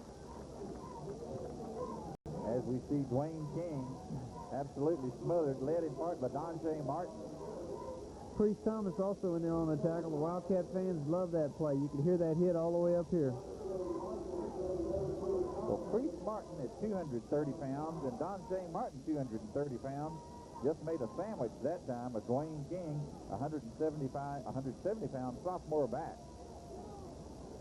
Second down and 10. This time they'll send King in motion to the left. Roll out, rush, pass completed. That time Andy Newberry successfully hit Coleman along the left side. There's flags on the play. That may be that the man in motion went toward the line of scrimmage before the ball was snapped, and it would be an illegal procedure penalty against Tyler Lee if that's the case. Yeah, they have illegal motion. Not illegal emotion, but just illegal motion call on Tyler Lee. I'm sure Temple will take that one. I think that there was illegally motion on Andy Newberry that time by the Temple Wildcat defense. They put a rush and then a hit on Andy Newberry and almost rang his bell. And he did a good job of getting the pants off under tremendous pass pressure. Well, they're going to mark it back, so it's second down and 15. They'll mark the ball to the Temple 41.5-yard line. 6:06 left in this third period of play. Temple leading 49-7. Newberry hands off to King on a draw up the middle. King's got some running room. He's got one man to go. Nice run that time by Dwayne King. Nice play. Finally brought down about the 26-yard line. Well, Dwayne made a nice cut at the point of attack on defense. There was a pile to the right. He slid over to the left and found the hole. Did a great job. If I'm not mistaken, that was Jonathan Berry in on the tackle for Temple. And he made up a lot of yardage, makes it third down and 2 with second down and 15. So a nice 13-yard gain.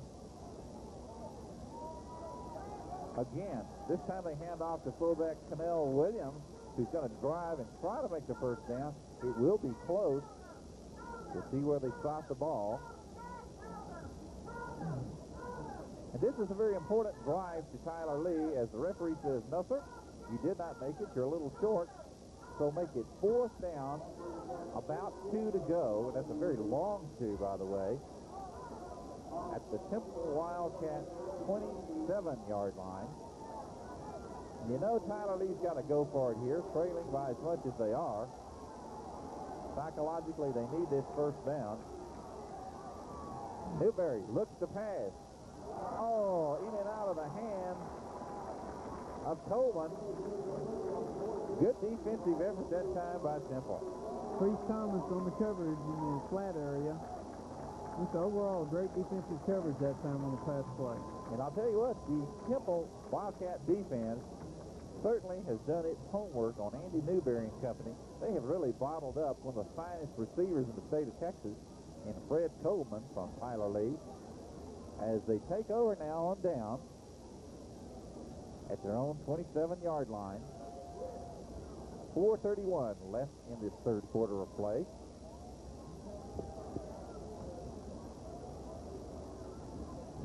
King in at quarterback.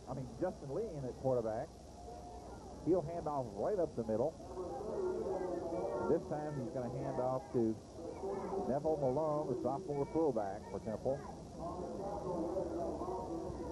And we may have seen the last of Adrian Woodson for tonight. And to Larry Wilson, the fullback. It remains to be seen, but I think that's right, Cliff. Yeah, I suspect that we won't see a lot of them for tonight.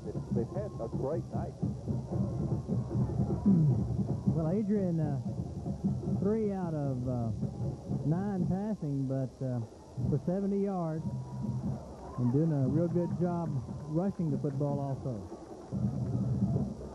And the big sophomore fullback for Temple, Neville Malone, rumbles upfield for close yardage near the first down marker to bring up third and mark it about 3. Number 31, Darrell Smith, in for the Wildcats, the running back, 150-pound junior. They've got 3rd and 2 on the scoreboard, but it looks closer to 3 from up here in the booth. Receivers spread out on both sides.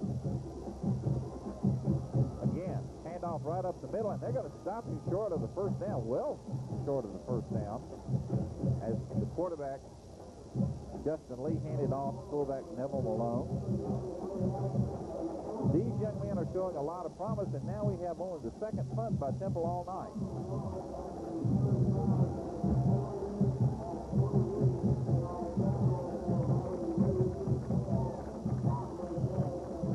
Richard Mata, the punter.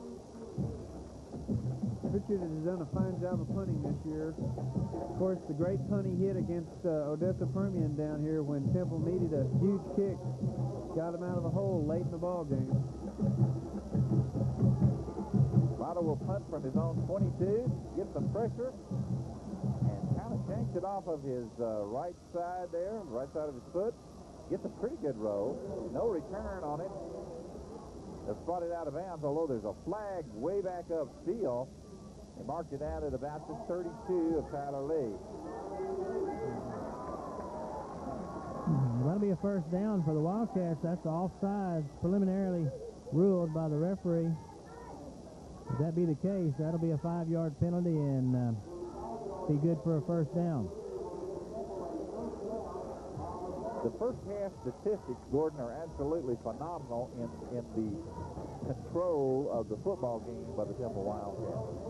Well, I've already mentioned the rushing yardage. Of course, they've added to it now into the 3rd quarter, but well over 200 yards, scoring on 4 of their 6 possessions. They had 1 fumble.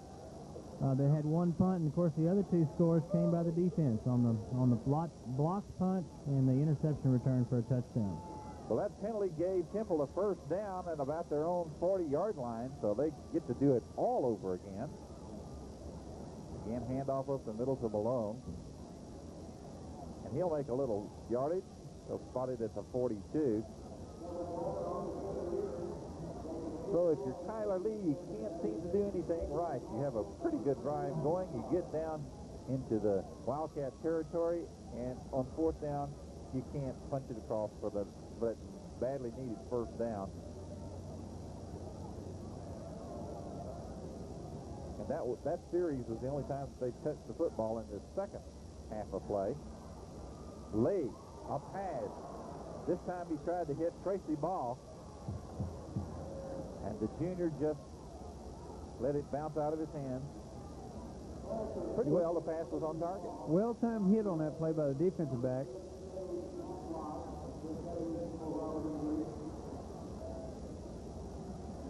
You have to respect the courage of the Tyler Lee Red Raiders.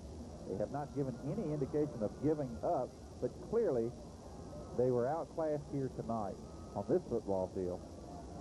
As we're so fond of saying, on any given Friday night, a team can rise to the occasion. It has been Temple that has done so. As we see Justin Lee dropping back. He's going to fire. That time he was trying to hit Horace Tisdale, and it was incomplete. So now they'll be forced to punt one more time on 4th down and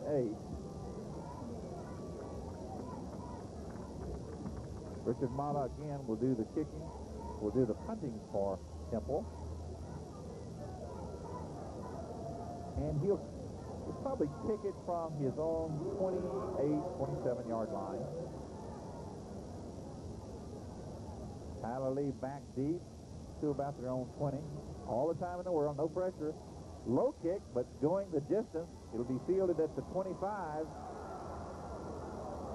Oh, a nice return that time.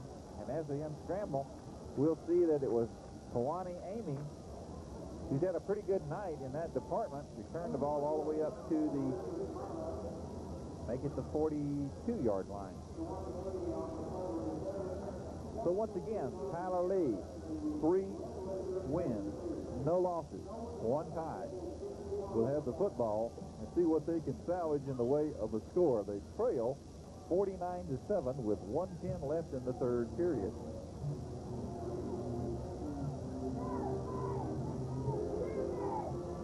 Andy Newberry hands off to his fullback. Great play. I believe that was his halfback,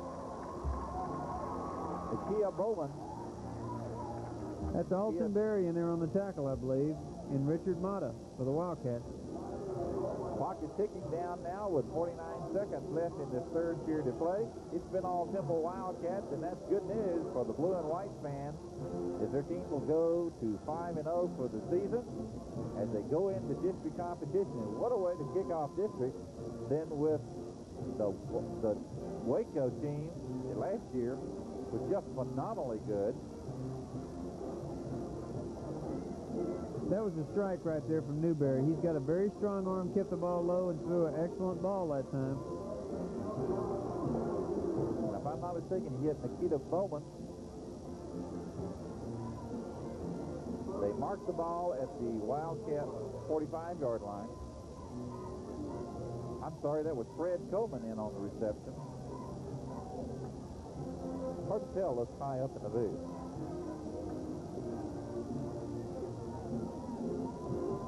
Newberry looking to pass. And nearly hits Coleman again. Nice pass play, but great defensive effort that time. Put in there in part by Tony Lott. Tony's having another fine football game.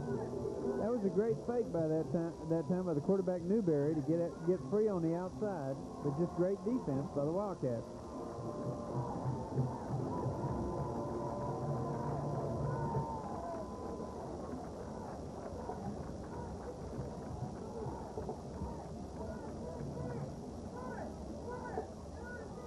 This will be a big game coming up between Temple and Waco.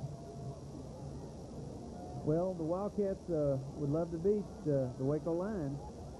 Next week that starts district off, and that's when it really counts. You have to get through district to make it to the playoffs. Of course, Waco beat Temple last year, so Temple will really want to play a great game against Waco this coming Friday night. Kind of a high-scoring affair last year, was it not? It was. There was a lot of points. It was on AstroTurf in Baylor Stadium, and a lot of great plays. And I expect the same thing this Friday night at Wildcat Stadium. Second down and 10 for Tyler Lee as Andy Newberry looking to get his favorite receiver, and he was wide open. And I don't know whether he got it inbounds or not. I don't think so. We talked about getting pressure on the quarterback, and that time Dana President hit him just as he released that football. Just tremendous pressure by Dana President on the quarterback. You know, these young men begin their careers in the 7th grade, and the middle school coaches in Temple do an absolutely outstanding job at Bonham and Lamar and Travis. Athletic Director Coach Bob McQueen has an excellent staff all the way down.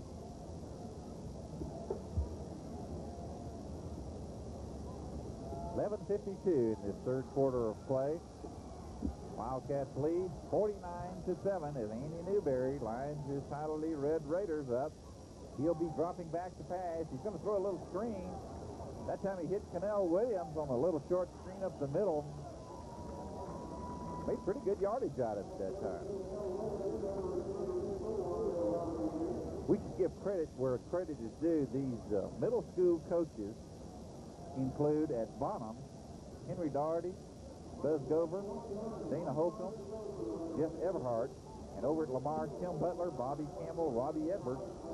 And of course at Travis, Mo Cotter, Gil Hodges, Tim Van Cleve, and Martin Martinez. They all do an outstanding job as middle school coaches. And that's part of the reason that this feeder program for Temple is so very strong. It's 4th and 1 for Tyler Lee. They're going to go for it, and they're going to make it as Wayne King gets the handoff off the right side. He plows ahead and goes down to about the Temple 27-yard line. At this point, it may be academic. But Tyler Lee seems to be having somewhat of a drive going now. It must be remembered there are a lot of fresh faces in for Temple. Still give the Tyler Lee crew credit for continuing to give it their best effort.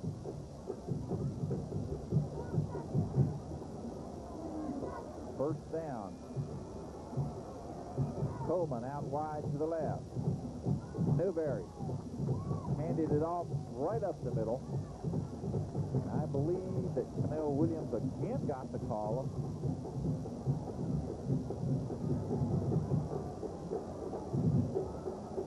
No, it appears it was Jason Outhouse.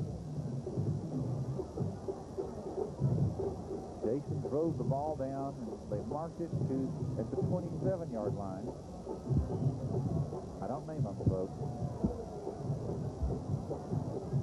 6 seconds on the clock for the third period as it counts away.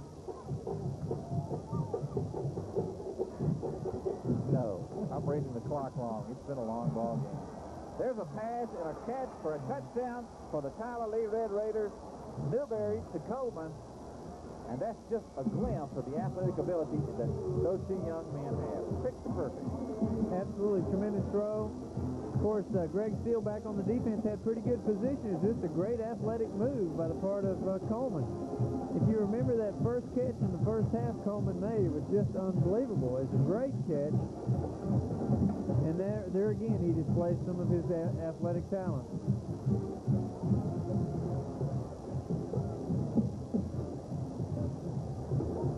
The snap. The kick is up, and it's good. So the Tyler Lee Red Raiders get on the scoreboard again. 9:51 showing on the clock in the fourth quarter. When I misread the clock a while ago, I was anticipating there were 6 seconds left. 49-14. Tyler Lee leading. Tyler Lee trailing 49-14. We'll be back right after this.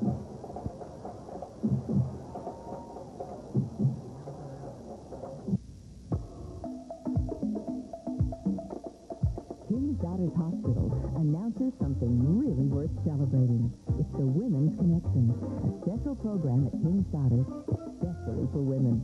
With healthcare services, seminars, classes, support groups, and much more. Even a special information line just for women. The Women's Connection.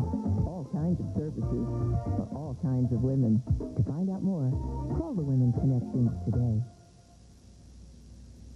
Welcome back, everyone, to the fourth and final quarter. 9:51 left in the contest. The Temple Wildcats leading 49-14. Cliff Brown, Mark Turnstead, Gordon Marshall here at Wildcat Stadium before a packed crowd as they watch their favorite Temple Wildcats headed toward victory number 5. Temple has probably a retention of that number 1 ranking. Ryan Holman kicks off for Tyler Lee.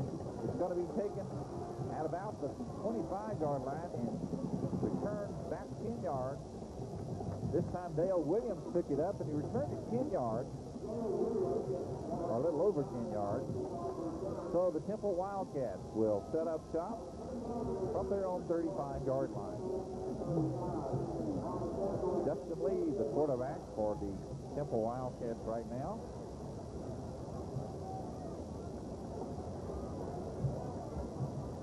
When we allude to the to the Tyler Lee touchdown by Coleman, as we see the Tyler Lee defense swarm over the Wildcat. Gerald Watson, I believe, Cliff. Yes, number Gerald 32. Watson. As I said, when we talk about the last touchdown by Tyler Lee, that was not the starting people for Tyler Lee against the secondary starters for Temple. That was 1-on-1, first team against first team, and an outstanding job that time.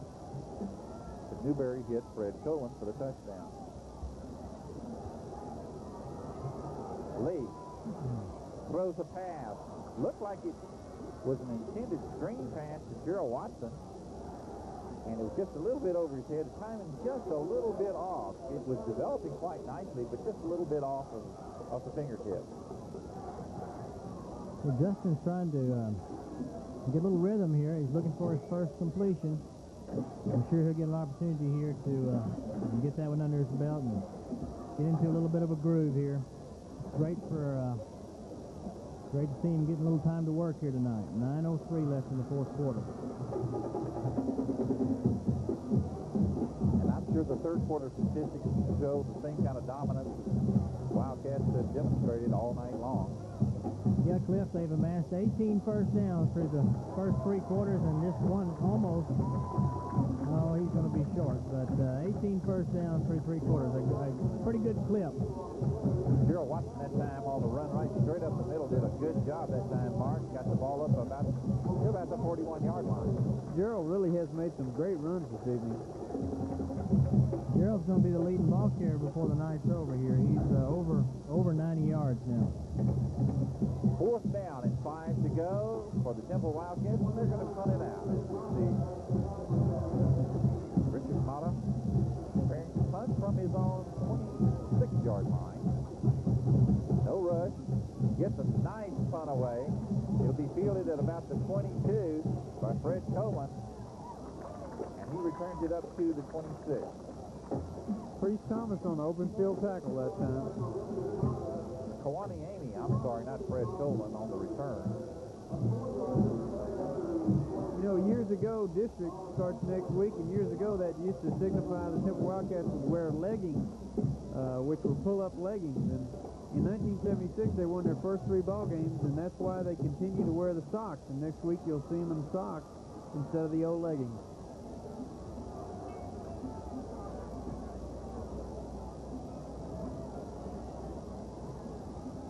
First and 10 for the Tyler Lee Red Raiders from their own 26-yard line. Quick pass completed by Andy Newberry down the right sideline. And this time it looked like he hit Cameron Overshone. That's the first reception by him for the night. He's a senior 205-pound receiver. And they pick up a first down on him.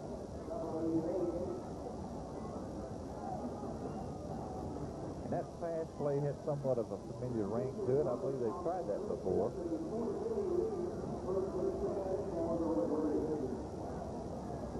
Andy Newberry, the senior signal caller, on a little misdirection type play. Fine hit by Richard Mata on the play. Tyler Lee would like nothing better than to get another touchdown. They have a game next week. They'd like to get some momentum and build on something for their next opponent. Rockman Lee, pardon me. Ball carrier that time. He's a junior, 160 pounds. Swats the ball at the 48-yard line. Tyler Lee as the Red Raiders come up to the line of scrimmage.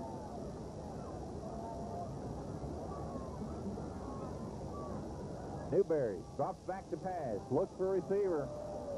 Oh, my goodness gracious. He was trying to hit Cameron Overshone again down the right side.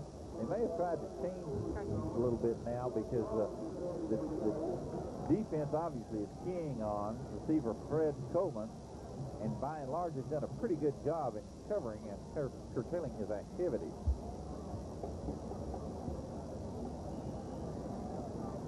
Coleman has been pretty much kept in check, although he's made some outstanding plays and made some outstanding receptions. But there was a very large gap from that first drive to the second half when the Wildcats did an excellent job on him. Well, Tyler Lee calls a timeout. We will too. We'll be back right after this. One dealer, one event, one price. It's the Johnson Brothers Ford One Price Clearance Sale, where we've received our final huge shipment of 92s, and they're all one price to save you hundreds, even thousands of dollars. Like the 92 full-size trucks, regular and super cab models. Johnson Brothers has over 100 F-Series in stock, and every one price includes a just-announced $1,000 factory rebate. Or choose from our large selection of 92 Ranger super cabs, all one price before you get here to save you money. Johnson Brothers Ford. Take the Adams Avenue exit off I-35 in Temple.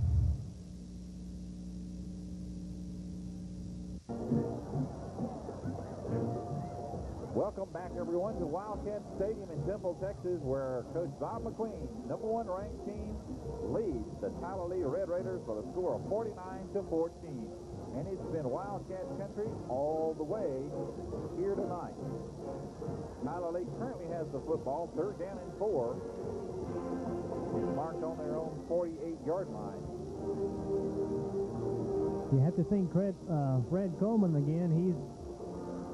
He has 157 yards on 7 receptions tonight. That's who Newberry's looking to get Coleman. Oh, my goodness, it was in and out of his hands. And that's unusual for him to miss it, but it was helped his heart. Oh, that was Chris Hawkins. We had almost assumed that it was Fred Coleman because everybody's direction. But Tyler Lee attacked that direction. Still, it was pretty well covered by the defensive secondary of Temple.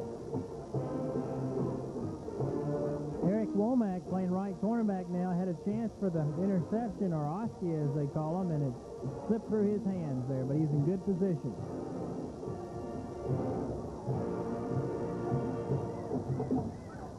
So Tyler Lee will have to punt the football one more time, and they do so. It's going to be taken at the 20-yard line by the Wildcats by Damian Johnson. There's a flag on the play as Damian Johnson is pulled down about his own 25-yard line.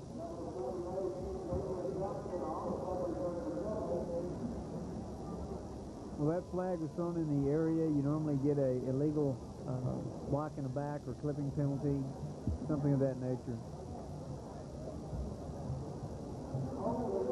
Well, we do not have time of possession statistics up here in the booth, but I can assure you that if you were to analyze the game film, and that's exactly what Coach McQueen will do, his team will certainly be in command of that statistic too. As we see a penalty marked off against the Wildcats.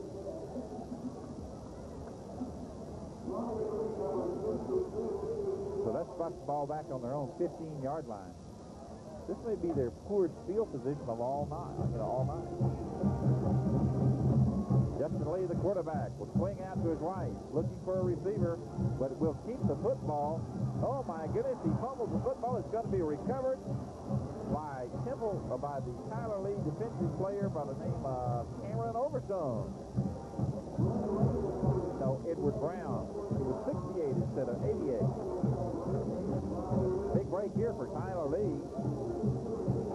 And that time the fumble was caused when Justin Lee was making a move on the run option.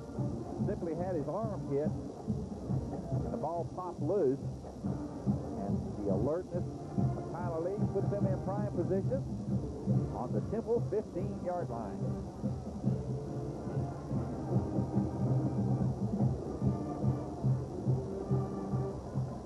Newberry rolls out to his right.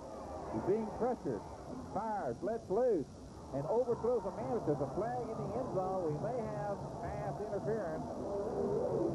I believe that's right. Alexander was covering on the play.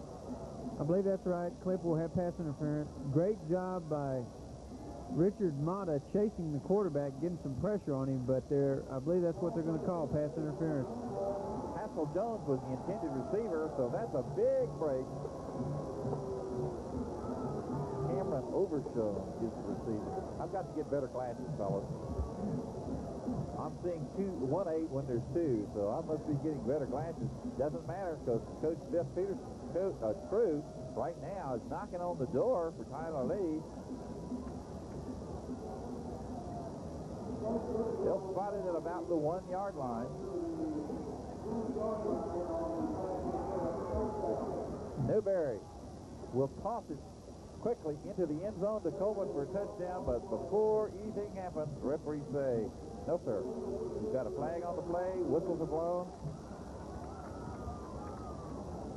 have a little motion here against the... I would imagine, Cliff, that Newberry and Coleman have thrown a few passes to each other over the course of their careers at Tyler Lee in practice, and it certainly shows in the game because they execute together so well. They'll mark the ball out at about the 6-yard line. Kind of an expensive penalty in this kind of territory for Tyler Lee. I'm surprised that Newberry and Coleman don't go on a silent count because they've worked together that long. Good team. Newberry again, same play, different side.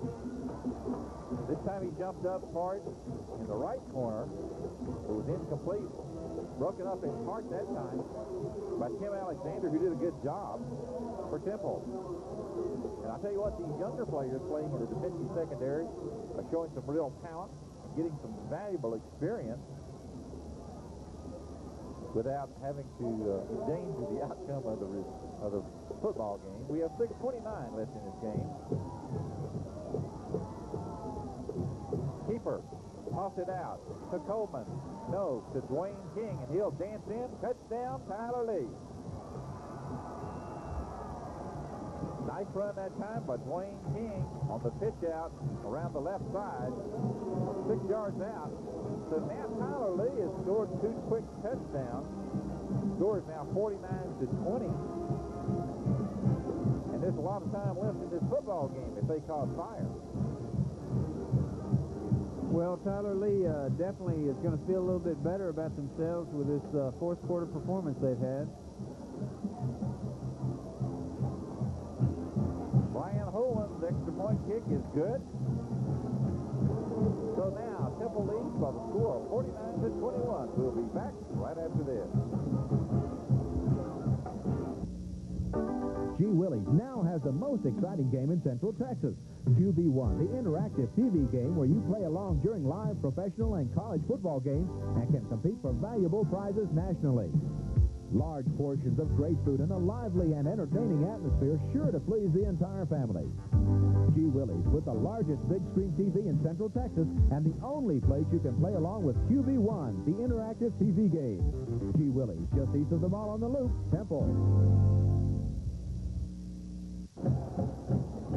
Cliff Brown, Gordon Marshall, and Mark Turnstad here in Wildcat Stadium in Temple, Texas, as Coach Bob McQueen's crew is cruising toward victory number 5 with a 49-21 lead over the Tyler Lee Red Raiders. However, fellas, Tyler Lee has scored the last 2 touchdowns, and they have made it somewhat respectable. And that was a nice play that time, capitalizing on the turnover by the Wildcats. Well, we've seen Andy Newberry, and we're going to get to see an onside kick here, looks like, Cliff. But interesting play, good bounce, and they're going to get the football. Oh, what a nice play by Tyler Lee. That's the way you draw it up on the blackboard, fellas. Perfect execution of the onside kick that time by Tyler Lee. Now, Tyler Lee is frantically signaling that they've got the football, and the officials are noting otherwise here. Now, I think they're marking the ball where the ball was first touched. well, the Tyler Lee player did bat the ball, did push the ball. I think you're right. I think that's what they're trying to see. What did it go past 10 yards that it's supposed to go? I believe it went to 10 yards, yes. And that's just exactly the way to practice it and mark it up on the blackboard. A picture-perfect onside kick. And suddenly Tyler Lee comes calling again on the Temple Wildcats 37-yard line. Andy Newberry will look to add to his 11 of 23 stats tonight. He already has 2 touchdown passes. Both of them to Fred Coleman, and they're up for more. Sends a man in motion to the right. Newberry drops back to pass, swings to his right. He had a man wide open, and the receiver slipped down at about the 20-yard line, 30-yard line. Fred Coleman slipping down, making a stop move there, and his feet slipped out from underneath him. They'll make it second down. I imagine they'll go back to that play again. It was a good play. He was open. He just simply slipped down on the cut. Coach Todd Stevens signals in the Wildcat defensive signals. Coach Stevens played at Lamar and was a Temple Wildcat.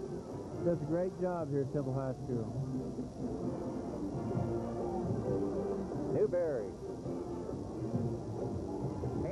Dwayne King.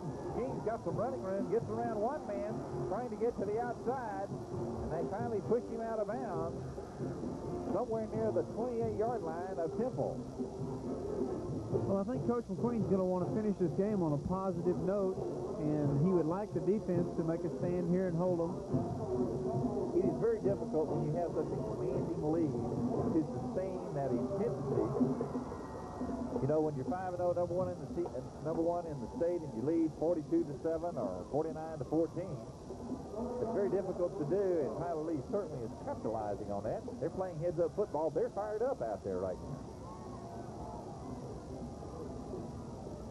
3rd and 2 is Newberry. On the option, we'll have lots and lots of room. He's only got one man. He's going in for the touchdown. Oh, what a nice run by Andy Newberry, the quarterback. And suddenly, this football game has narrowed considerably. And that was just superb ball handling and good play. And that was just heads-up play, guys. Andy Newberry. Well, it'll be interesting to see what Coach McQueen does. Tyler Lee looks to... Andy Newberry is looking to the bench, looking for the play. He's going to bring it in here. They're going to... they may be going for two. Going to go for two, looks like. They're going to have to hurry up and get the play off. They used a timeout right there, which could come back to haunt them later on. Yes, they are. They're using a timeout to go to talk it over with Coach Biff Peters and his staff over to Tyler Lee's side. Interesting points here, because now 27-49, Tyler Lee still certainly behind, but finding new life. They scored 3 unanswered touchdowns, fellas, and you got to believe that Coach Bob McQueen is not happy with this turn of events. Well, and they're going to line up and try another onside kick, and anything can happen.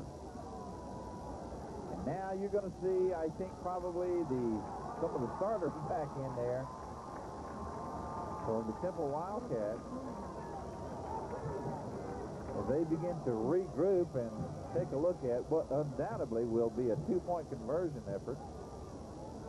As we see Adrian Woodson warming up down on the sidelines for Temple. Sometimes it's difficult when you've been sitting out to be able to recapture that enthusiasm as well as just get warmed up and ready to play. Well, and that's also when injuries are more likely to happen, too. When you get cold, you get off the field, you get cold. And now there's another timeout, and this time it's by the Temple Wildcats.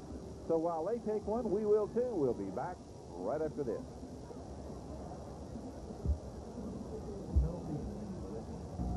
What can you do with $20?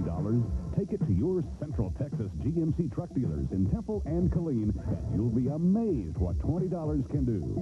Just combine your $20 with the factory rebate available on new Jimmys, Sonomas, or GMC vans. With the rebate assigned to dealer, your down payment is only $20. So come to Jim Tranum in Temple or Cleo Bay in Killeen. But hurry, see what $20 can do at your Central Texas GMC truck dealer.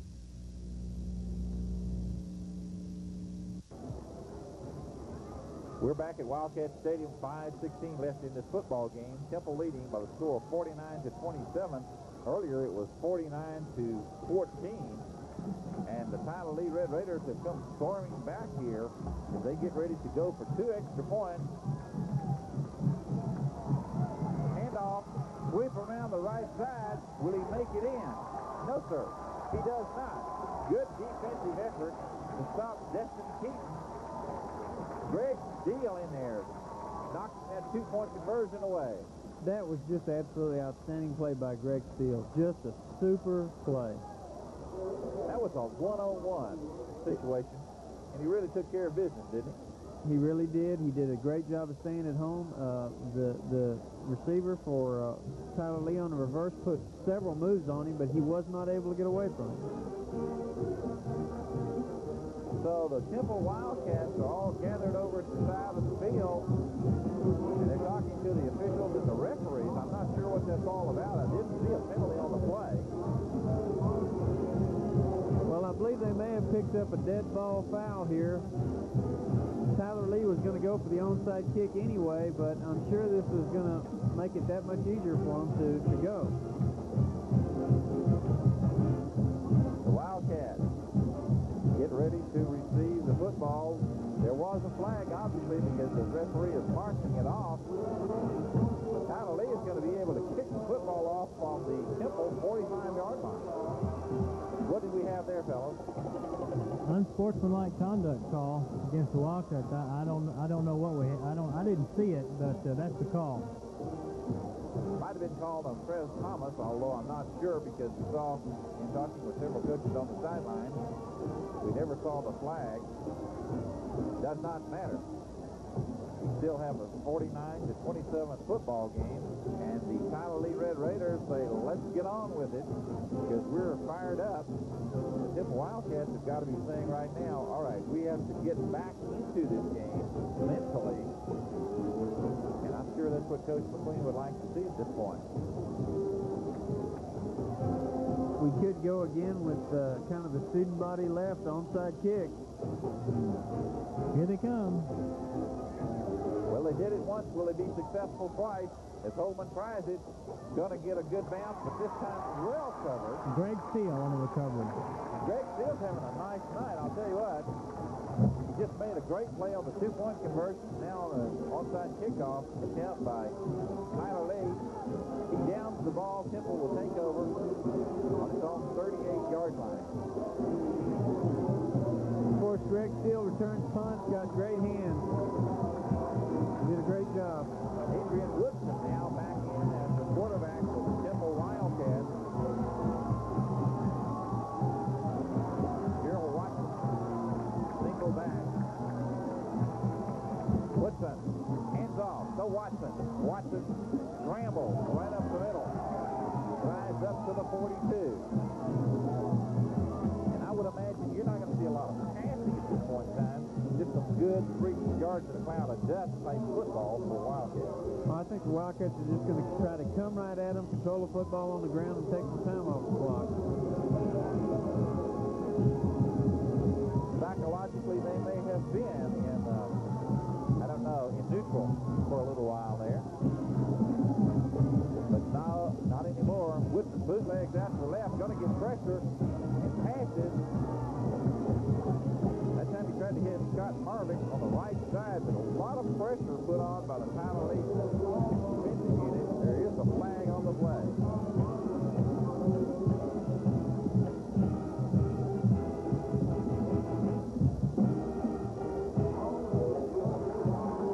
Holding against the Tyler Lee Red Raiders as they get set to mark it off. And that's not the kind of penalty that the Raiders need at this point in time in this football game. Well, the ball was on this side of the field. It really didn't even occur in where the play was being executed at, so that certainly does hurt Tyler Lee. He gives the Wildcats a fresh set of downs with 4 minutes and 33 seconds left in the ball game. Now, Gordon, the statistics will be somewhat deceptive in the newspapers tomorrow morning because they're going to show Tyler Lee with a lot more yardage, but it all kind of came in one group here early in the fourth period. Man in motion. Gerald Watson to the right. Woodson drops back. Looks for a receiver. Has all day to run. Instead, he passes it. And he had an option there that time. Well, Tyler Lee has walked up their defense to stop the run, so they're basically right in the Wildcats' face, and they're really just saying, hey, you have to throw the football. That time Woodson tried to hit Greg Watson just over his head. You have to wonder on that type of play, Adrian had some fair amount of yardage to be gained by keeping the football. He felt pressure by number 68, Edward Brown, and felt like he needed to get rid of it. But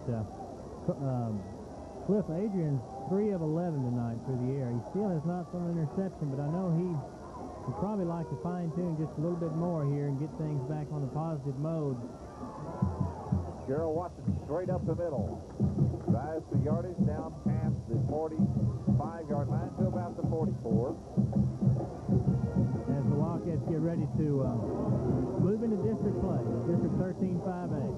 Starts next week. Yes, you don't get the impression that Temple is trying to score, but you do get the distinct impression that they are trying to keep the football on a consistent ground drive. With 3:56 left in the game. That's it. Ball control. Run the clock. Just say that he's going to throw, but finally, at the last minute, Adrian Woodson lets it fly. It's intercepted at the 15-yard line. They're going to say that he intercepted the ball out of bounds. that was close. That was almost Adrian's first interception of the year there. They really went out of bounds. The Wildcats will be facing a 4th down with that incompletion. Justin King was the man who intercepted the pass for the Tyler Lee Red Raiders. Good job by Tyler Lee on defense. They'll get the ball back with 3:40, somewhere in that neighborhood, left to go on the clock. So with 4th and 6 to go, Richard Potter will punt from his own 41-yard line. Tyler Lee's going to get the opportunity to get the ball back again. No pressure on Potter. Gets a nice high punt hang time. Fair caught at the 10-yard line. That time it was fair caught by Kwani Amy. So Tyler Lee will take over from about their own 11-yard line. We'll be back after this. Cafe on the Square in Georgetown is a very special place. People from all over Central Texas enjoy the unique atmosphere and delicious food. After a hard day, Cafe on the Square is a great place to relax for dinner. Choose from a variety of beautifully prepared entrees, including steak, seafood, and pasta. The Sunday buffet is special at Cafe on the Square. For brunch or Sunday dinner, all your favorite dishes are prepared and served with Cafe's own original charm. Cafe on the Square in Georgetown. There's just no place like it. One dealer, one event, one price. It's the Johnson Brothers Ford One Price Clearance Sale, where we've received our final huge shipment of 92s, and they're all one price to save you hundreds, even thousands of dollars. Like our huge selection of 92 Explorers, 2-wheel and 4-wheel drive models, and each one of them is discounted to sell. Or take a look at one of our largest selection of 92 Tauruses of the year. Once again, one price before you even get here to save you money. Beat the 93 price increases by buying now. Johnson Brothers Ford, take the Adams Avenue exit off I-35 in Temple.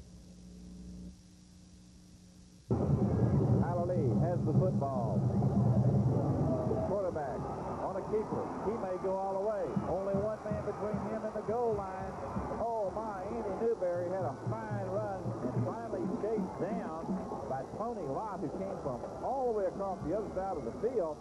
That's not the kind of running room you want to give Andy Newberry, who turned into quite a runner himself. Gosh, the Tyler Lee Red Raiders have caught fire here in this late stage of the 4th quarter. They'll mark it at the 44-yard line of the Temple Wildcats. Yeah, Andy Newberry, the last 2 carries, has 77 yards, including that 28-yard touchdown run, and now this 49-yard scamper on option. The Red Raiders are fired up now. Rush, big rush this time. They're going to sack Andy Newberry. And the defensive wrecking crew comes in, led in part, of course, by Dana President. And they're going to throw him back to about the 48-yard line. I think Richard Motter was the first one back there to kind of destroy the play and the timing of the play, and then the rest of the Wildcats converged for the sack.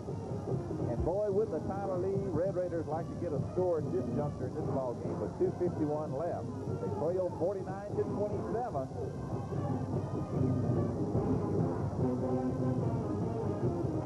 Newberry. Sack. Oh my. As we see Richard Motter come blazing in from the left side. Great tackle one-on-one. Newberry never knew what hit him. Threw him all the way back to their own 44-yard line. So 2 sacks there and 1 earlier. That's the 3rd sack by the Temple defense tonight. The clock is still rolling. 2:11 left in this football game. Temple very much in command, but they've had to fight off 3 unanswered touchdowns here in the late stages of this game. Newberry again, back to pass. He'll throw a screen out to his left, but it is absolutely swarmed under by about 5 different Wildcat defenders. Now the pass was completed that time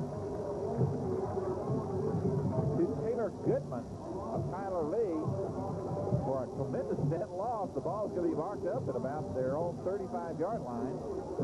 And they've got about 4th down and 100 yards to go. No, actually, it's about 4th and 30. Well, the Wildcat defense, I think that long run kind of got the Wildcat defense fired up because they sure did play well those last 3 plays. Well, whatever lull the Wildcats were in, they have certainly snapped out of it now. They're back now in full force. Going to have to force a punt by Tyler Lee. Good punt will be taken on the 25 by Adrian Johnson. He's looking to go to the outside to his left. Brings the ball up to about his 39-yard line before he's brought down. With 59 seconds left in this football game, Temple Wildcats lead 49-27. And for the most part, this ball game was over after the first period, for all practical purposes. Now the Wildcats went to sleep a little bit here in the final stages of the game and allowed 3 touchdowns by Tyler Lee, who capitalized on opportunities, but they immediately got back into the football game in the last 2 minutes.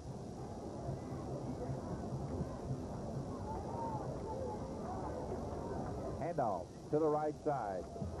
Well, Cliff, Temple up 42-7 at halftime, came back out, drove the length of the field, scored a touchdown, and made it 49-7.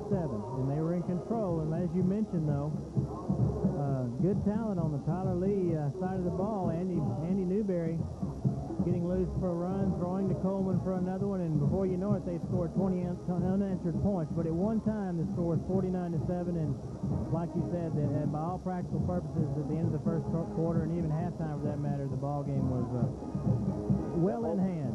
Neville Malone in on that last carry for Temple. And he'll just kneel on it. As we see Justin Lee, 10-9-8. This ball game is just about to be history. So the Temple Wildcats rack up victory number 5. They're unbeaten and untied, ranked number 1 in the state as they defeat the Tyler Lee Red Raiders 49-27. We'll be back. We'll wrap it all up right after this. One dealer, one event, one price. It's the Johnson Brothers Ford One Price Clearance Sale, where we've received our final huge shipment of 92s, and they're all one price to save you hundreds, even thousands of dollars. Like our huge selection of 92 Explorers, 2-wheel and 4-wheel drive models, and each one of them is discounted to sell. Or take a look at one of our largest selection of 92 Tauruses of the year. Once again, one price before you even get here to save you money. Beat the 93 price increases by buying now. Johnson Brothers Ford, take the Adams Avenue exit off I-35 in Temple. Cafe on the Square in Georgetown is a very special place. People from all over Central Texas enjoy the unique atmosphere and delicious food. After a hard day, Cafe on the Square is a great place to relax for dinner. Choose from a variety of beautifully prepared entrees, including steak, seafood, and pasta. The Sunday buffet is special at Cafe on the Square. For brunch or Sunday dinner, all your favorite dishes are prepared and served with Cafe's own original charm. Cafe on the Square in Georgetown. There's just no place like it. Well, the Temple Wildcats made it victory number 5 here tonight at Wildcat Stadium by a 49-27 score over the Tyler Lee Red Raiders.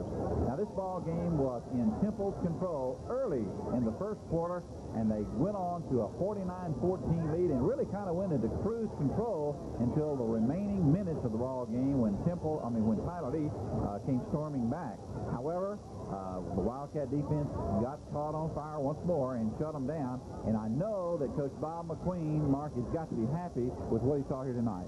Oh, absolutely. This was an extremely exciting game for the ball club, and next week, the Wildcats Open District, they play the Waco Lions here, and so they needed a win, and now they can refocus on the Waco lines and go into district very strong. Now, Gordon, I know that it was an easy-looking ball game, but in fact, this was a caliber of competition that was stronger. They were strong. They weren't as strong, absolutely, in the very end as we thought they would be, but nevertheless, this was not a pushover team that Temple beat. No, it wasn't. They're a good team. Tyler Lee has a good team. They're going to be very competitive this year. I think the thing that's got to be pleasing to Coach McQueen, though, is the fact that the defense took control of this game. They scored early. They blocked the punt. They scored. They intercepted the ball. They scored. They took control. The offense chimed in there also with some good TDs, but the defense really lit a fire and got things going and got things excited tonight. And I know Coach McQueen has to be pleased with that. Well, now, we also got to see some younger players tonight, and it showed a promise of the future and a hint of what's to come. That's a great opportunity. It's really an ideal game going in the district. It really is. A lot of people got to play, and of course there wasn't a whole lot of emotion spent, especially the second half. But I think it was a great game, and should just catapult the Wildcats into District 13 5A play next week against the Waco High Lions. Okay, this is Cliff Brown on behalf of Gordon Marshall and Mark Jernstedt and all the Canton crew of Laura Communications saying we'll see you next week at Wildcat Stadium. So long, everybody.